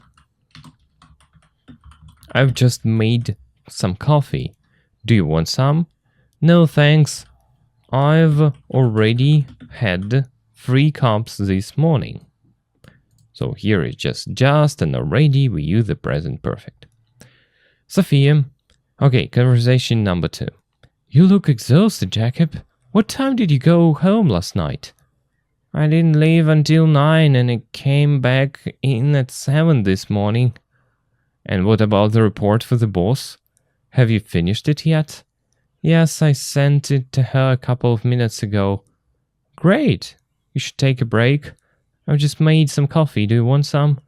No, thanks. I've already had 3 cups this morning. So, such a thing. Okay, now let's move on. Speaking. Part number 5. Read the have you ever questions and complete them with the past participle of the bold verbs. Like, have you ever saved for something for a long time? Have you ever lent money to somebody who didn't pay you back, and so on? Look, maybe it will be a spoiler, but let me do it first. Anyway, I will voice these questions, of course, because I need to answer them and you need to know exact questions. Okay, anyway, let's do it like this. And please keep it in mind. When you answer such questions, you say, yes, I have, or no, I haven't. If you say, yes, I have, you just switch into past simple and talk about a specific case in the past. Or if you say, no, I haven't, you can just express your opinion about this topic. Would you like to do it, or what do you think about this? And something like that. For example, have you ever saved up for something for a long time? Actually, no, I haven't. I can't remember this. The thing is, when I want to buy something expensive, I usually have some savings that are enough to buy it. When I was a kid, I also didn't used to save money for something specific. Maybe video games, but they didn't cost much. I mean, for a kid, of course, they were expensive, but it didn't take me a long time to save for one purchase. As I know, people usually save up for cars, for iPhones, for, I don't know, what else? Weddings, maybe? I hope you will have something to say. 2. Have you ever lent money to somebody who didn't pay you back? Of course, I have. I think almost everyone has had this experience in their lives, and it's unpleasant, because, your faith in people is usually shattered. I lent some money to my colleague, it was a long time ago, and he used to pay me back, but once I lent him, not much, but still it was 3 days of work. So 3 days of my life I gave to this person, and he quitted the job and then disappeared. So since then, I've never seen my money that I lent him. So I tried to stick to a rule: you can lend money if only this amount is easy to forget about. If it's something serious, I try to avoid lending money. Number 3. Have you ever wasted money on something you've never used? I think yeah, but I can't remember a particular case. Maybe it was a piece of clothing, like a stupid t-shirt, something of this sort. Maybe it was a video game that I never played. But they're all very small purchases, so nothing serious. Number 4. Have you ever bought something and immediately regretted it? No, I haven't. I don't remember I regretted something I had bought.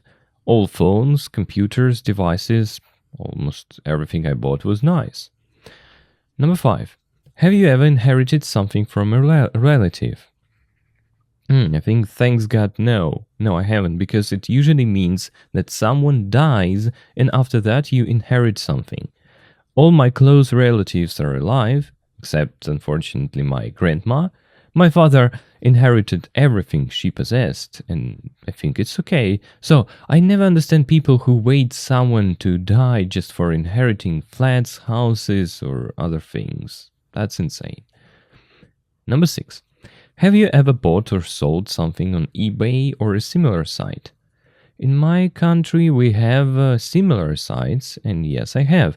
I used to have a small business, not small, I would say childish business, because I and my friend tried to sell cheap watches, and after a while, I realized that I didn't feel great about this, and doing this made me depressed. When you try to sell something, you have to say some things that are maybe not true. And trading business is a dirty one, so I gave it up. Number 7. Have you ever lost your wallet or purse? Yes, I have. I remember I bought a pair of sport trousers with a very short pockets, very shallow pockets, and I put my wallet there. I dropped it somehow on the way to a grocery store. And I started running around in order to find it. Then I heard one man shouting like, hey, aren't you looking for this, mate? And I saw my wallet in his hand. and I gave him some money as a reward. Yeah, I have this experience. It's unpleasant one. Okay, number 8. Have you ever forgotten your PIN for... Oh, hello. I'm sorry. I'm really sorry for that. Cat, can you play somewhere, please? Have you ever forgotten your PIN for a credit or debit card? Actually, no, I haven't. It's a mystery, you know. I can't say any of pins right now, but when I need to enter it, I do it automatically, with my finger. Maybe I don't remember it, but my fingers do. It's a funny thing. Number 9. Have you ever left your card in a cash machine? No, I haven't. I don't have such stories, but it's a nightmare to see that you can't fish your card out of a cash machine. If you have it, such stories, I mean, I feel sorry for you, it's awful. And number 10. Have you ever won any money, for example in a lottery? Actually, no, I haven't. Speaking of competitions, lotteries, I'm very unlucky. All my money I earned and not won. Number 11. Have you ever found any money? Yes, I have, loads of times. Not a lot of money, of course, only a little money. I usually call it cash back, like a free cup of coffee for my sufferings. By the way, I remember my mom bought a cat, a not cheap one, I would say, and next day she found the exact sum of money she had spent on the cat. So technically, her cat was free. And by the way, I've never found any wallets or phones. I don't even know what to do in such situations. Probably I won't touch it if I find any. Okay, now look, it's your turn. Please say as much as you can, or write and use AI or translating tools if you need some. It's a nice topic to practice speaking. Good luck.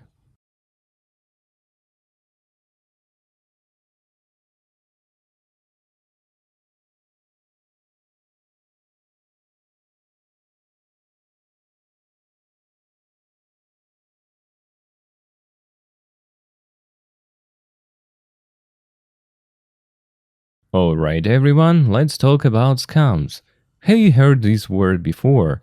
You know, a scam is a clever and illegal trick designed to steal your money. It's when someone lies to you to get your cash or personal information. Something like that. Let's first brainstorm together for 1 minute. What kinds of scams have you heard about? Like different types? And maybe online, maybe by phone, or even in person. Think about things like fake emails, phone calls from your bank, or online shopping deals that are too good to be true. Like, talk to yourself and see what ideas you have, so make a list of scams.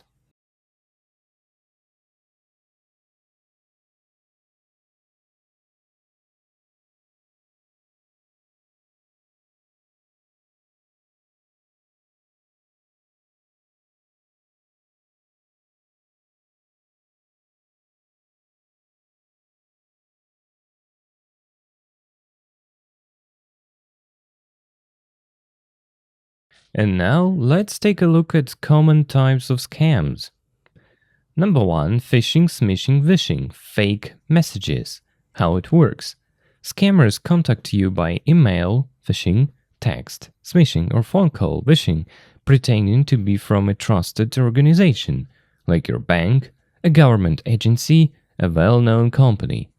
The goal: to steal your personal information, passwords, or credit card numbers. Examples: an email that looks like it's from Netflix saying your payment failed and you need to update your account details by clicking a link.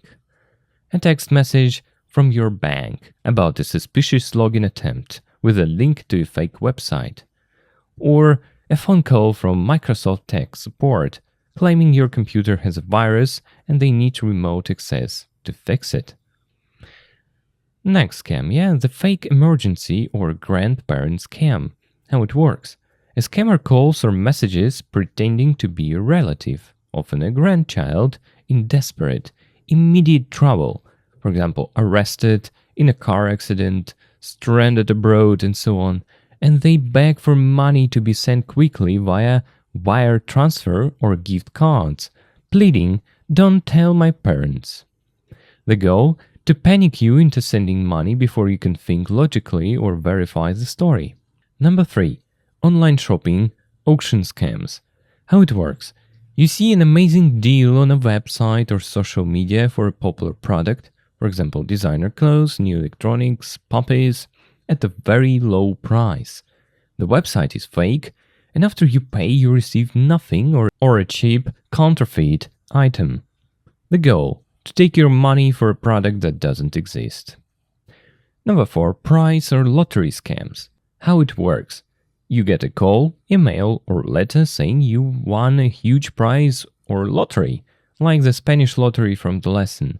But to claim your winnings, you first have to pay a fee for taxes or processing. The goal? To trick you into sending them money to claim a prize that doesn't exist. Number 5. Romance scams. How it works?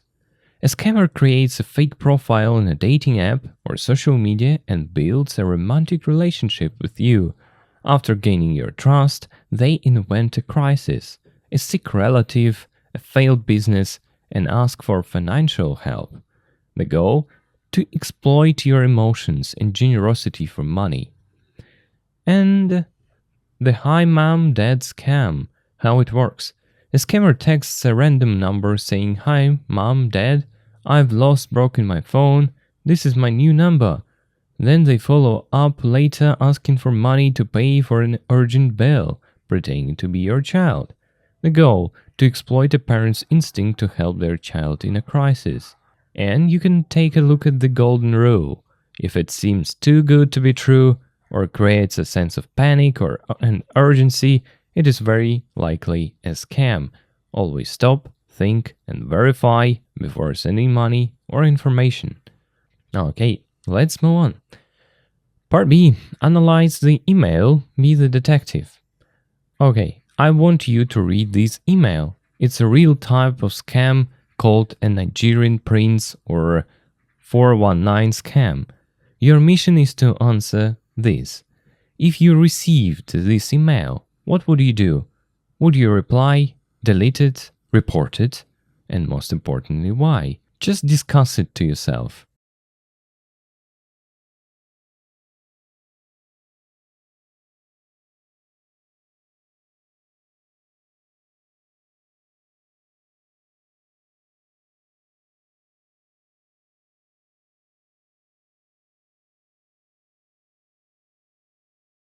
Part C. Find the mistakes. One of the biggest clues that an email is a scam that it's often full of spelling grammar mistakes. Real banks have professional writers. Scammers do not. Your final challenge is, to be a proofreading pro. There are 10 highlighted mistakes in the email. Your job is to find them and correct them.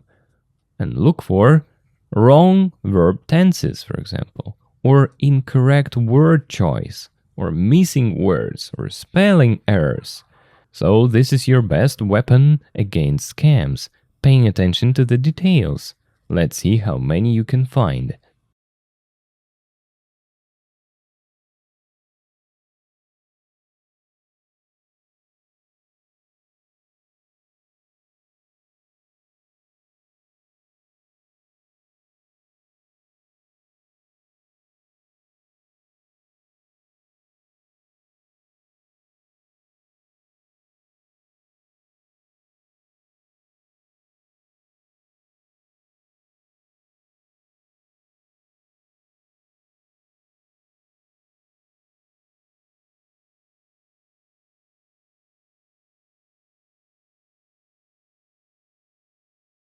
Part D, the first listen, get the big picture. We're going to listen to a radio program about 3 people who were tricked by scams. Your mission for this first listen is to find 2 key pieces of information for each person. Number 1, the victim. Who are 3 people? Heather, Carl, and Paul. And the cost. How much money did each person lose? Just try to catch the numbers, exact numbers. Also, listen for the most important tip. At the end, the program will give one piece of very important advice to avoid getting scammed. Can you explain this in your own words? Ready? Let's listen and see if you can catch the facts. 2.12.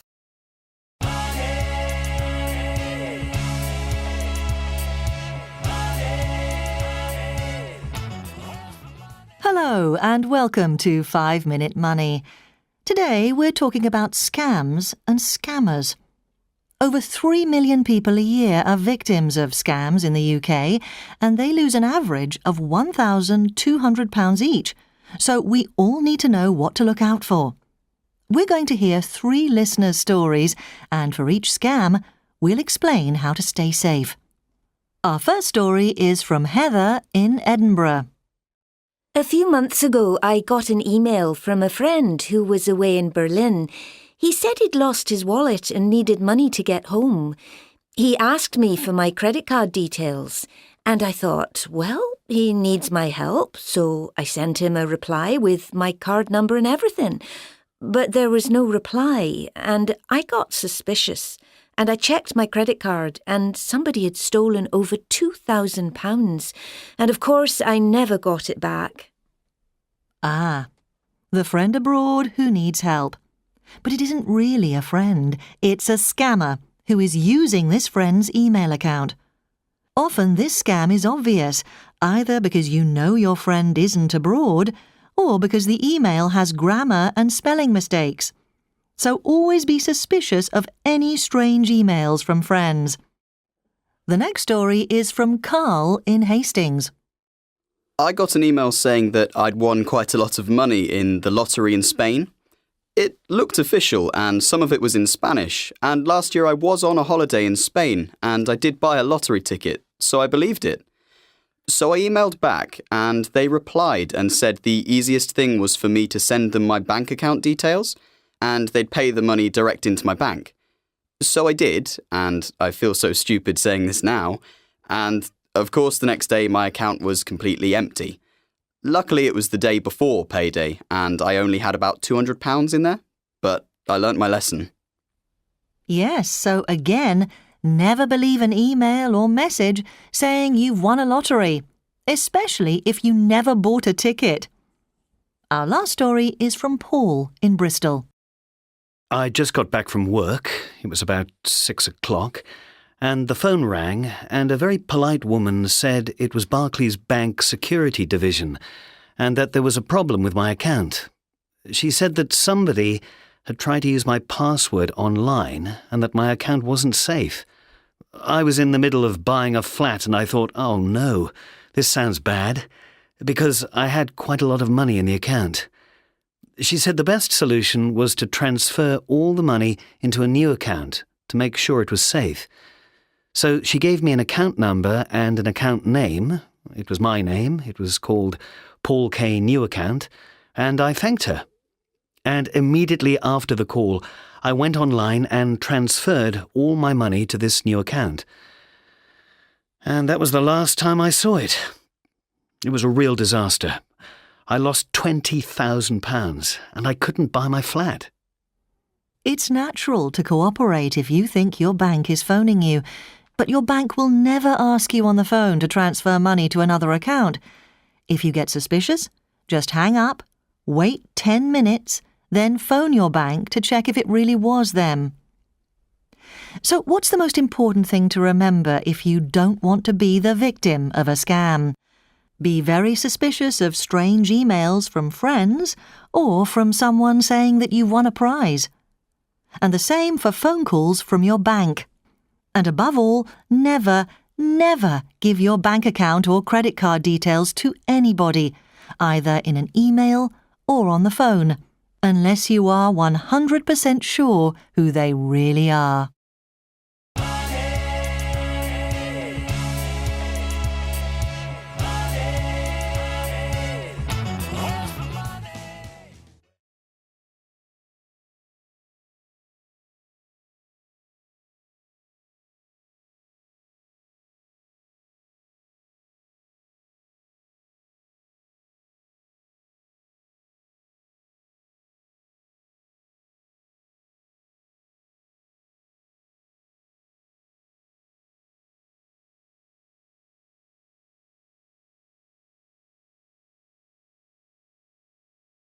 Part E. The second listen, catch the details. Okay, great work on the first listen. I hope it wasn't so difficult. Now let's dig deeper into how the scams worked. Your new mission is to complete the summary. The summary has gaps that explain the trick behind each scam. You need to listen for the exact words the scammers used. For example, Heather's friend said he'd lost his... what was it? His wallet? His phone? His passport? Carl was told to send his... details. What it is? Was it his bank details? His address? What kind of details? Don't worry about writing long sentences, by the way. You just need 1 or 2 words per gap. The goal is to understand the method of each scam. Let's listen again and fill in those gaps. This will show us exactly what to watch out for. 2.12.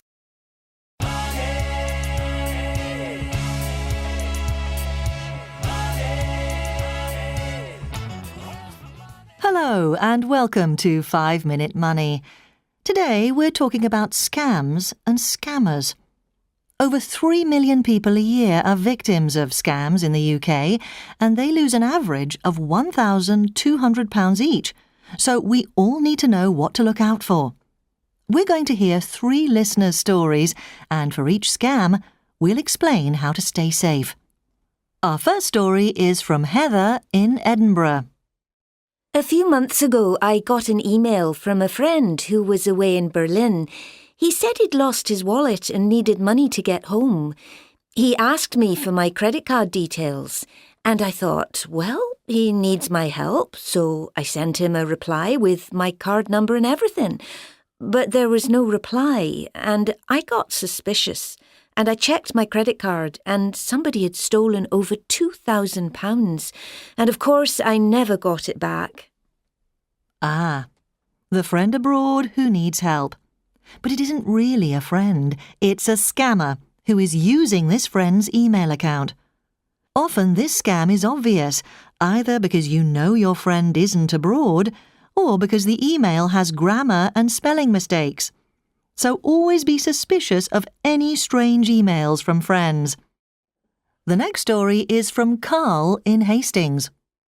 I got an email saying that I'd won quite a lot of money in the lottery in Spain. It looked official and some of it was in Spanish, and last year I was on a holiday in Spain and I did buy a lottery ticket, so I believed it. So I emailed back and they replied and said the easiest thing was for me to send them my bank account details and they'd pay the money direct into my bank. So I did, and I feel so stupid saying this now, and of course the next day my account was completely empty. Luckily it was the day before payday and I only had about £200 in there, but I learnt my lesson. Yes, so again, never believe an email or message saying you've won a lottery, especially if you never bought a ticket. Our last story is from Paul in Bristol. I just got back from work. It was about 6 o'clock, and the phone rang, and a very polite woman said it was Barclays Bank Security Division, and that there was a problem with my account. She said that somebody had tried to use my password online and that my account wasn't safe.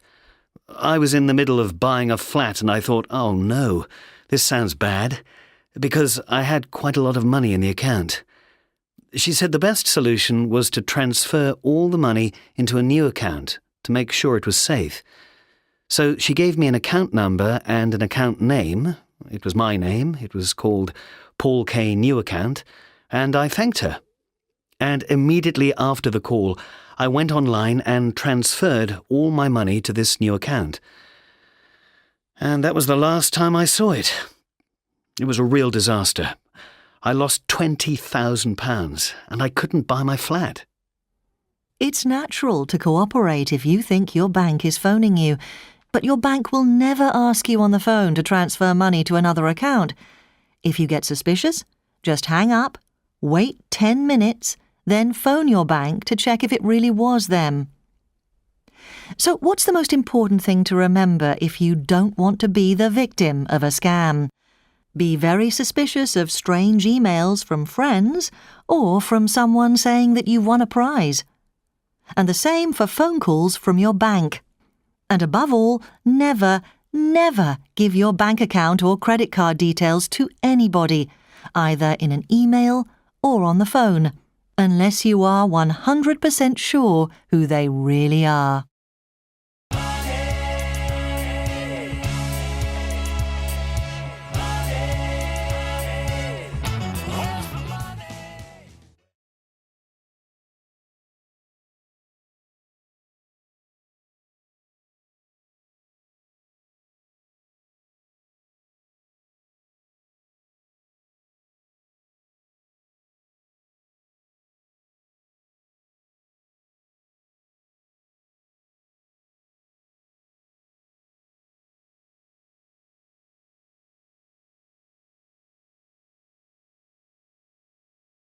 Now, read and listen at the same time. Check details, try to scan it for new vocabulary. 2.12.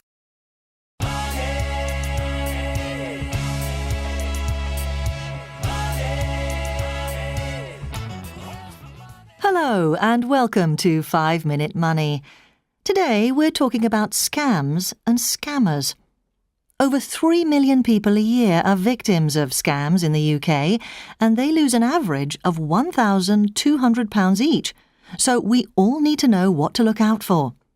We're going to hear 3 listeners' stories, and for each scam, we'll explain how to stay safe. Our first story is from Heather in Edinburgh. A few months ago, I got an email from a friend who was away in Berlin. He said he'd lost his wallet and needed money to get home. He asked me for my credit card details, and I thought, well, he needs my help, so I sent him a reply with my card number and everything. But there was no reply, and I got suspicious, and I checked my credit card, and somebody had stolen over £2,000, and of course I never got it back. Ah, the friend abroad who needs help. But it isn't really a friend, it's a scammer who is using this friend's email account. Often this scam is obvious, either because you know your friend isn't abroad, or because the email has grammar and spelling mistakes. So always be suspicious of any strange emails from friends. The next story is from Carl in Hastings. I got an email saying that I'd won quite a lot of money in the lottery in Spain. It looked official and some of it was in Spanish, and last year I was on a holiday in Spain and I did buy a lottery ticket, so I believed it. So I emailed back and they replied and said the easiest thing was for me to send them my bank account details and they'd pay the money direct into my bank. So I did, and I feel so stupid saying this now, and of course the next day my account was completely empty. Luckily, it was the day before payday, and I only had about £200 in there, but I learnt my lesson. Yes, so again, never believe an email or message saying you've won a lottery, especially if you never bought a ticket.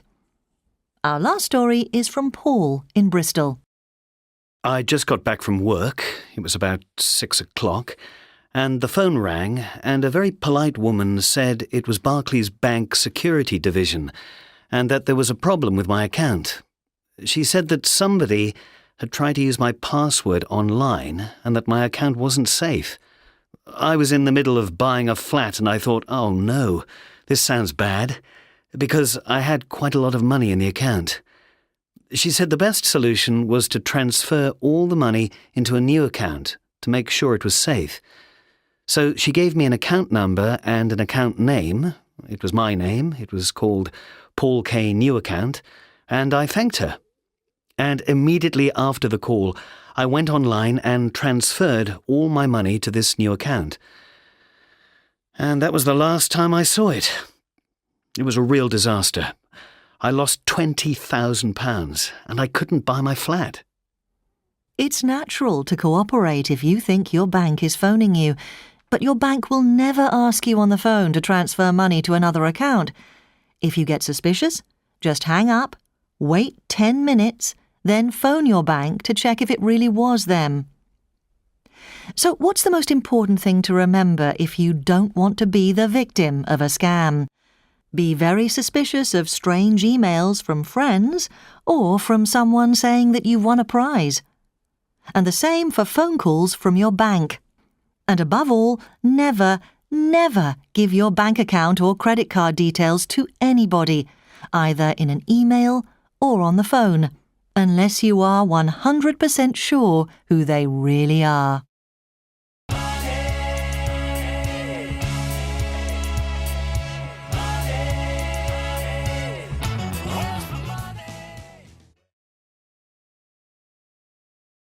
Переведем данную аудиозапись. Ведущая. Здравствуйте и добро пожаловать на 5-минутка про деньги. Сегодня мы говорим про мошенников. Ну, имеется в виду о видах мошенничества и самих мошенников. Более 3 миллионов людей в год, получается, являются жертвами мошенников в Великобритании, и они теряют в среднем 1200 фунтов каждый. Поэтому нам всем нужно знать, то есть на что смотреть или на что обращать внимание. Look out for. Мы собираемся послушать 3 истории наших, получается, тех, кто дозвонился в передачу. И, получается, на каждый вид скама мы объясним, как оставаться в безопасности. Наша первая история, она из девушки Хеда в Эдинбург. Так, несколько месяцев назад я получил электронное письмо от друга или подруги, который, получается, был, имеется в виду, в отъезде в Берлине. Это он все-таки, точно, который был в Берлине. Он сказал, что он потерял свой кошелек, и ему нужны были деньги, чтобы вернуться домой. Он попросил меня, получается, мои кредитные карты, имеется в виду данные моей кредитной карты. И я подумала, хорошо, ему нужна моя помощь, поэтому я отправила ему ответ, получается, с моим кредитной картой, имеется в виду с информацией с кредитной карты и всем остальным. Но не было ответа. There was no reply, то есть ответа не поступило, не было ответа. И вдруг, то есть меня это насторожило. I got suspicious, то есть я стала подозрительной. И я проверила свою кредитную карту, и кто-то, получается, украл около 2000 фунтов. И, конечно же, я никогда их не получила назад. Друг за границей, который нуждается в помощи. Но это не совсем реальный друг. Точнее, это не реальный друг. Это мошенник, который использует email-аккаунт, получается, или почту вашего друга. Часто этот вид скама или этот вид мошенничества очевиден. Obvious — это очевидный. И все это потому, что вы либо знаете вашего друга, что ваш друг не за границей, или потому что данное письмо имеет грамматические ошибки или слова, где написаны неправильно. Так, поэтому всегда оставайтесь, то есть подозревающими или настороженными на любым странным письмам от друзей. Следующая история, она из Карла в Хастинге. Он у нас говорит: я получил опять электронное письмо, в котором было сказано, что я выиграл довольно много денег в лотерее в Испании. И это выглядело довольно официально. И что-то из этого было на испанском, а последний год, как раз в последнее время, я был, получается, на отдыхе в Испании. И я реально покупил лотерейный билет, поэтому я и поверил в это. Поэтому я ответил, то есть отослал письмо назад, имеется в виду, ответил на это письмо, и они мне ответили и сказали, что самая простая вещь для меня была, чтобы я мог им послать, то есть информацию о моем аккаунте, счете банка, и тогда они, получается, переведут деньги прямо в мой банк. Поэтому я так и сделал. И я почувствовал себя таким тупым, или я чувствую себя таким тупым, говоря об этом сейчас. Конечно же, на следующий день мой счет был полностью пуст. К счастью, это был день перед зарплатой, payday, соответственно, день платежа зарплаты, и у меня там только были 200 фунтов. Но я выучил свой урок. То есть I learned my lesson. Дальше. Итак, снова. Никогда не верьте, то есть странному электронному письму или сообщению, в котором говорится, что вы выиграли лотерею, особенно если вы никогда не покупали билет лотерейный. И наша последняя история из Пола в Бристоле. Получается, я только что вернулся с работы, и вот на тот момент я вот только вернулся с работы, это было около 6 часов, и телефон зазвонил, и очень вежливая женщина сказала, что это был, получается, служба безопасности Т-банка, и то, что там была проблема с моим счетом или с моим аккаунтом. Она сказала, что кто-то пытался использовать мой пароль онлайн, и то, что мой аккаунт не был в безопасности. Я был, получается, уже посередине, то есть в процессе покупки квартиры, и я подумал, о нет, это звучит так плохо, потому что у меня довольно много денег на моем счете. И она сказала, что лучшее решение было это перевести все деньги на новый счет, чтобы убедиться, что все в безопасности. Она дала мне, получается, номер счета и имя, тоже имя, на кого оформлен этот счет. И это было мое имя. Там было написано, получается, Paul K. New Account, то есть новый счет вот этого человека. И я поблагодарил ее. И я незамедлительно или сразу же после звонка, я, получается, зашел в интернет и перевел все мои деньги в этот новый аккаунт. И это было последний раз, когда я видел их. Это была чистая катастрофа. Я потерял 20 тысяч фунтов, и я не смог купить мою квартиру. И дальше ведущая, это естественно, то есть сотрудничать, если вы думаете, что ваш банк звонит вам. Но ваш банк никогда не попросит по телефону перевести деньги в другой счет. Если у вас возникает подозрение, просто повесьте трубку, подождите 10 минут, затем позвоните в ваш банк, чтобы проверить, реально ли были это звонок от них. Но самая важная вещь, которую стоит помнить, если вы не хотите стать жертвой, получается, мошенников, будьте осторожными или подозревайте всех. То есть будьте осторожными, когда вам поступают странные письма электронные от друзей или от кого-то, кто говорит, что вы выиграли приз. И то же самое должно быть с телефонными звонками от вашего банка. И еще над всем этим, то есть это самое важное, никогда не давайте, то есть имеется в виду данные своих банковских счетов, аккаунтов или кредитных карт кому-нибудь, то есть и в имейле, либо по звонку, то есть либо на имейле, либо по телефону.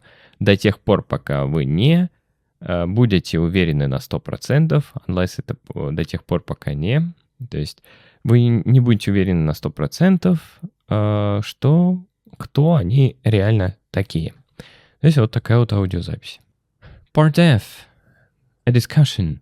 Have you or has anybody you know ever been the victim of a scam? Explain what happened. How to structure your answer.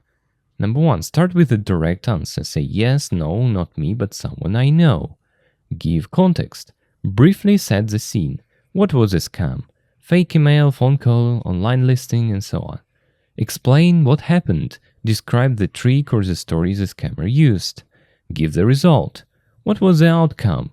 Did they lose money? Did they realize in time? Add a final thought.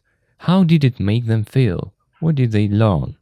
And there are some examples of what to say. Example 1. If it happened to you. Yes, I was almost a victim of a scam once.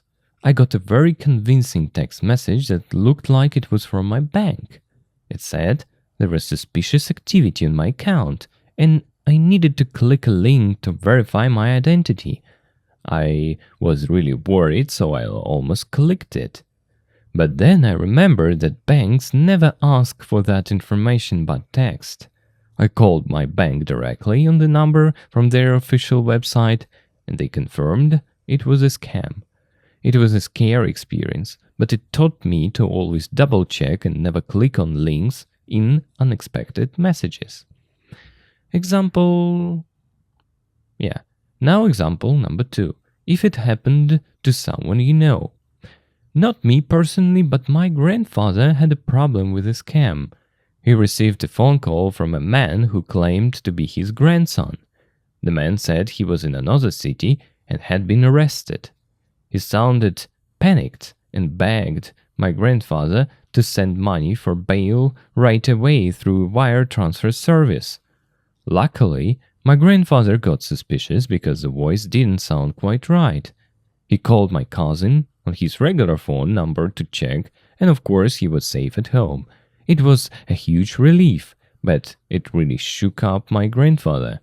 It made our whole family more aware of these family emergency scams, and we now have a safe word to use in case of a real problem. Or, example 3 if you have no direct experience.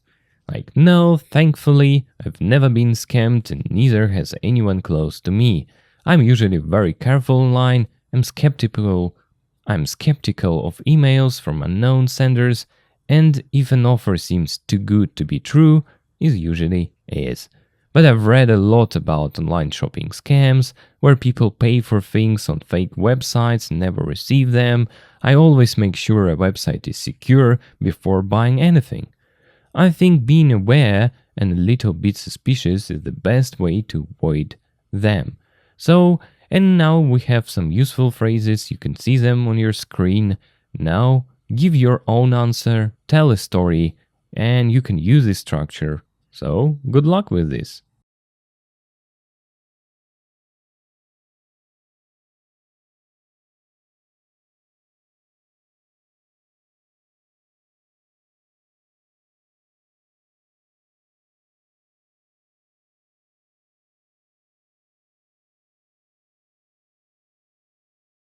And finally, there is an extra task, Communicative. Are you a saver or a spender?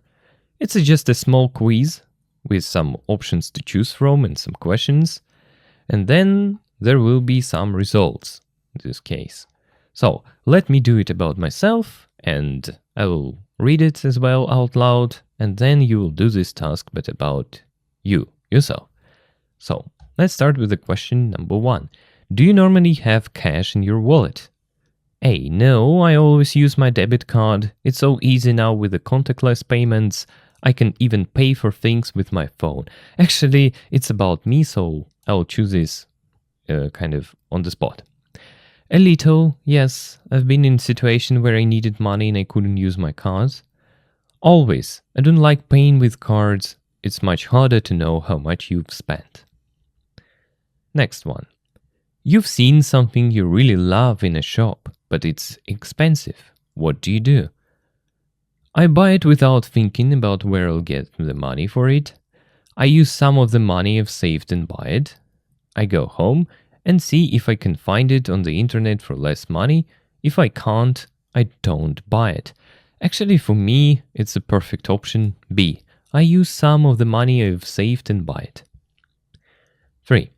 If you won or inherited money, what would you spend it on? I would spend it all on things I want, including gifts for others. I would spend some of the money and I would put the rest in the bank. Actually, it's my option. I would think of ways to invest it to get as much interest as possible. It's also not about me because I'm bad at investing. Okay. What do you want your money situation to be in the future? I don't really know. I never think about money. I want to have enough money to live on and make sure that I can buy whatever I want. I think it's the middle option and the nicest one. I don't want to have to worry about money when I'm older, so I'm saving now.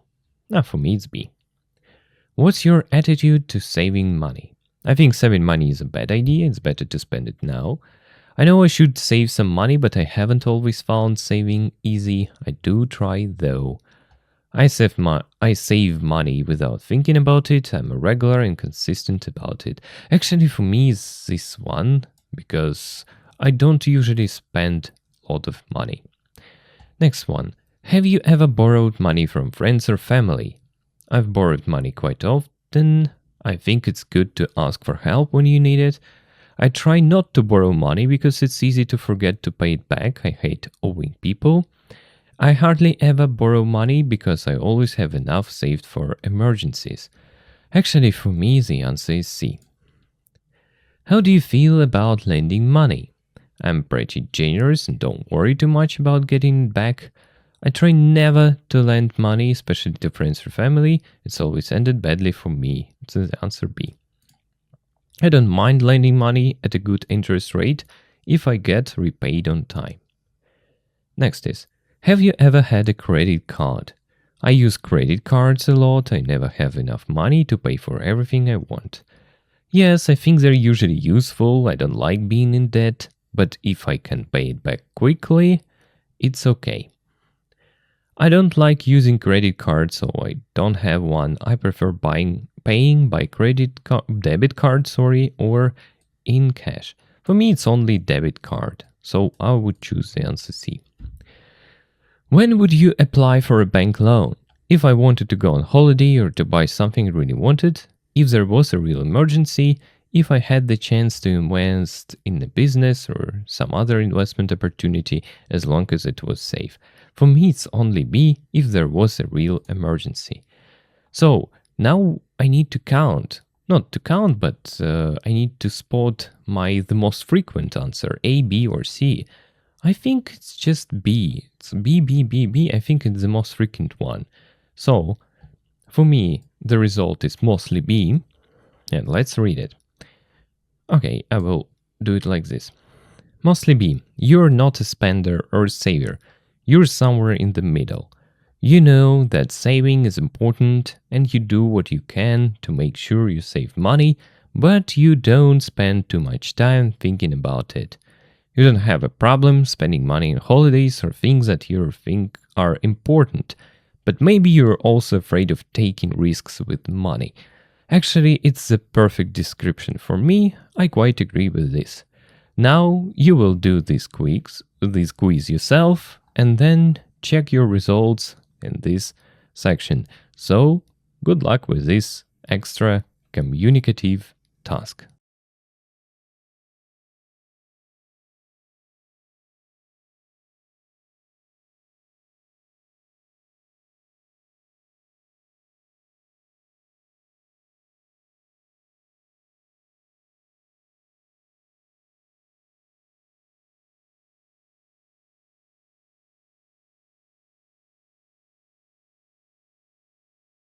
Now your homework. Let's take a look at workbook tasks.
Теперь информация для тех, кто ищет разборы рабочих тетрадей, там, где выполнены все задания и даны мои комментарии. Заходите на любой урок по курсу Intermediate и переходите в описание. В описании первая ссылочка стоит у нас здесь Subscription to Boosty, Workbook Answer, Keys Here. Щелкайте на данную ссылочку и переходите на сайт Boosty. Далее производите регистрацию, то есть любым удобным способом. После этого вы можете оформить любую из данных подписок. В самой первой подписке Student разобраны рабочие тетради. После того, как вы подписываетесь, переходите в главное меню, где есть удобная навигация. Вот здесь English File Elementary, English File Pre-Intermediate, English File Intermediate. В принципе, то, что нам нужно. Щелкайте на данную ссылочку в Workbook, вас переносит к данному посту. Там будут даны ссылки на видео с разборами рабочих тетрадей. Они будут постоянно обновляться, то есть выходит новый юнит, автоматически здесь появляются разборы и рабочие тетради. Это поможет вам лучше разобраться в домашней работе, ну а мне в свою очередь поможет продолжать выпускать данные видеоролики, потому что, ребят, честно, без вашей поддержки делать это очень-очень тяжело. Спасибо за внимание. Переходим к заключительному слову. Okay. This unit was designed to help you master 2 key areas. Money vocabulary. You learned and practiced a wide range of words and phrases to talk about finances, from everyday spending, bargains, waste money, avoid, to specific terms, currency, mortgage, scam, and so on. And grammar in context. You deepened your understanding of the present perfect versus past simple tenses. You now know to use the present perfect for life experiences and recent past actions with present results. I've bought, have you ever seen? And the past simple for finished actions in a specific known past. I bought it yesterday. And you applied these skills by reading about extreme saving, listening to real scam stories, and discussing your own experiences with money. What I want to say, well done on completing this part. 2a. You've now equipped yourself with a language to talk about money more confidently and the critical thinking skills to protect it. Remember, the goal isn't just to learn grammar rules, but to use them to share stories, give advice, and navigate the real world. Keep practicing, stay curious, that's important, and always be scam aware. It would be nice if you support me by putting likes, subscribing to both YouTube and Telegram channels, and the best thing you can do is to subscribe on boosty.com, which allows me make more such wonderful lessons. Now, I think that's all for today. See you on the next video. Bye bye.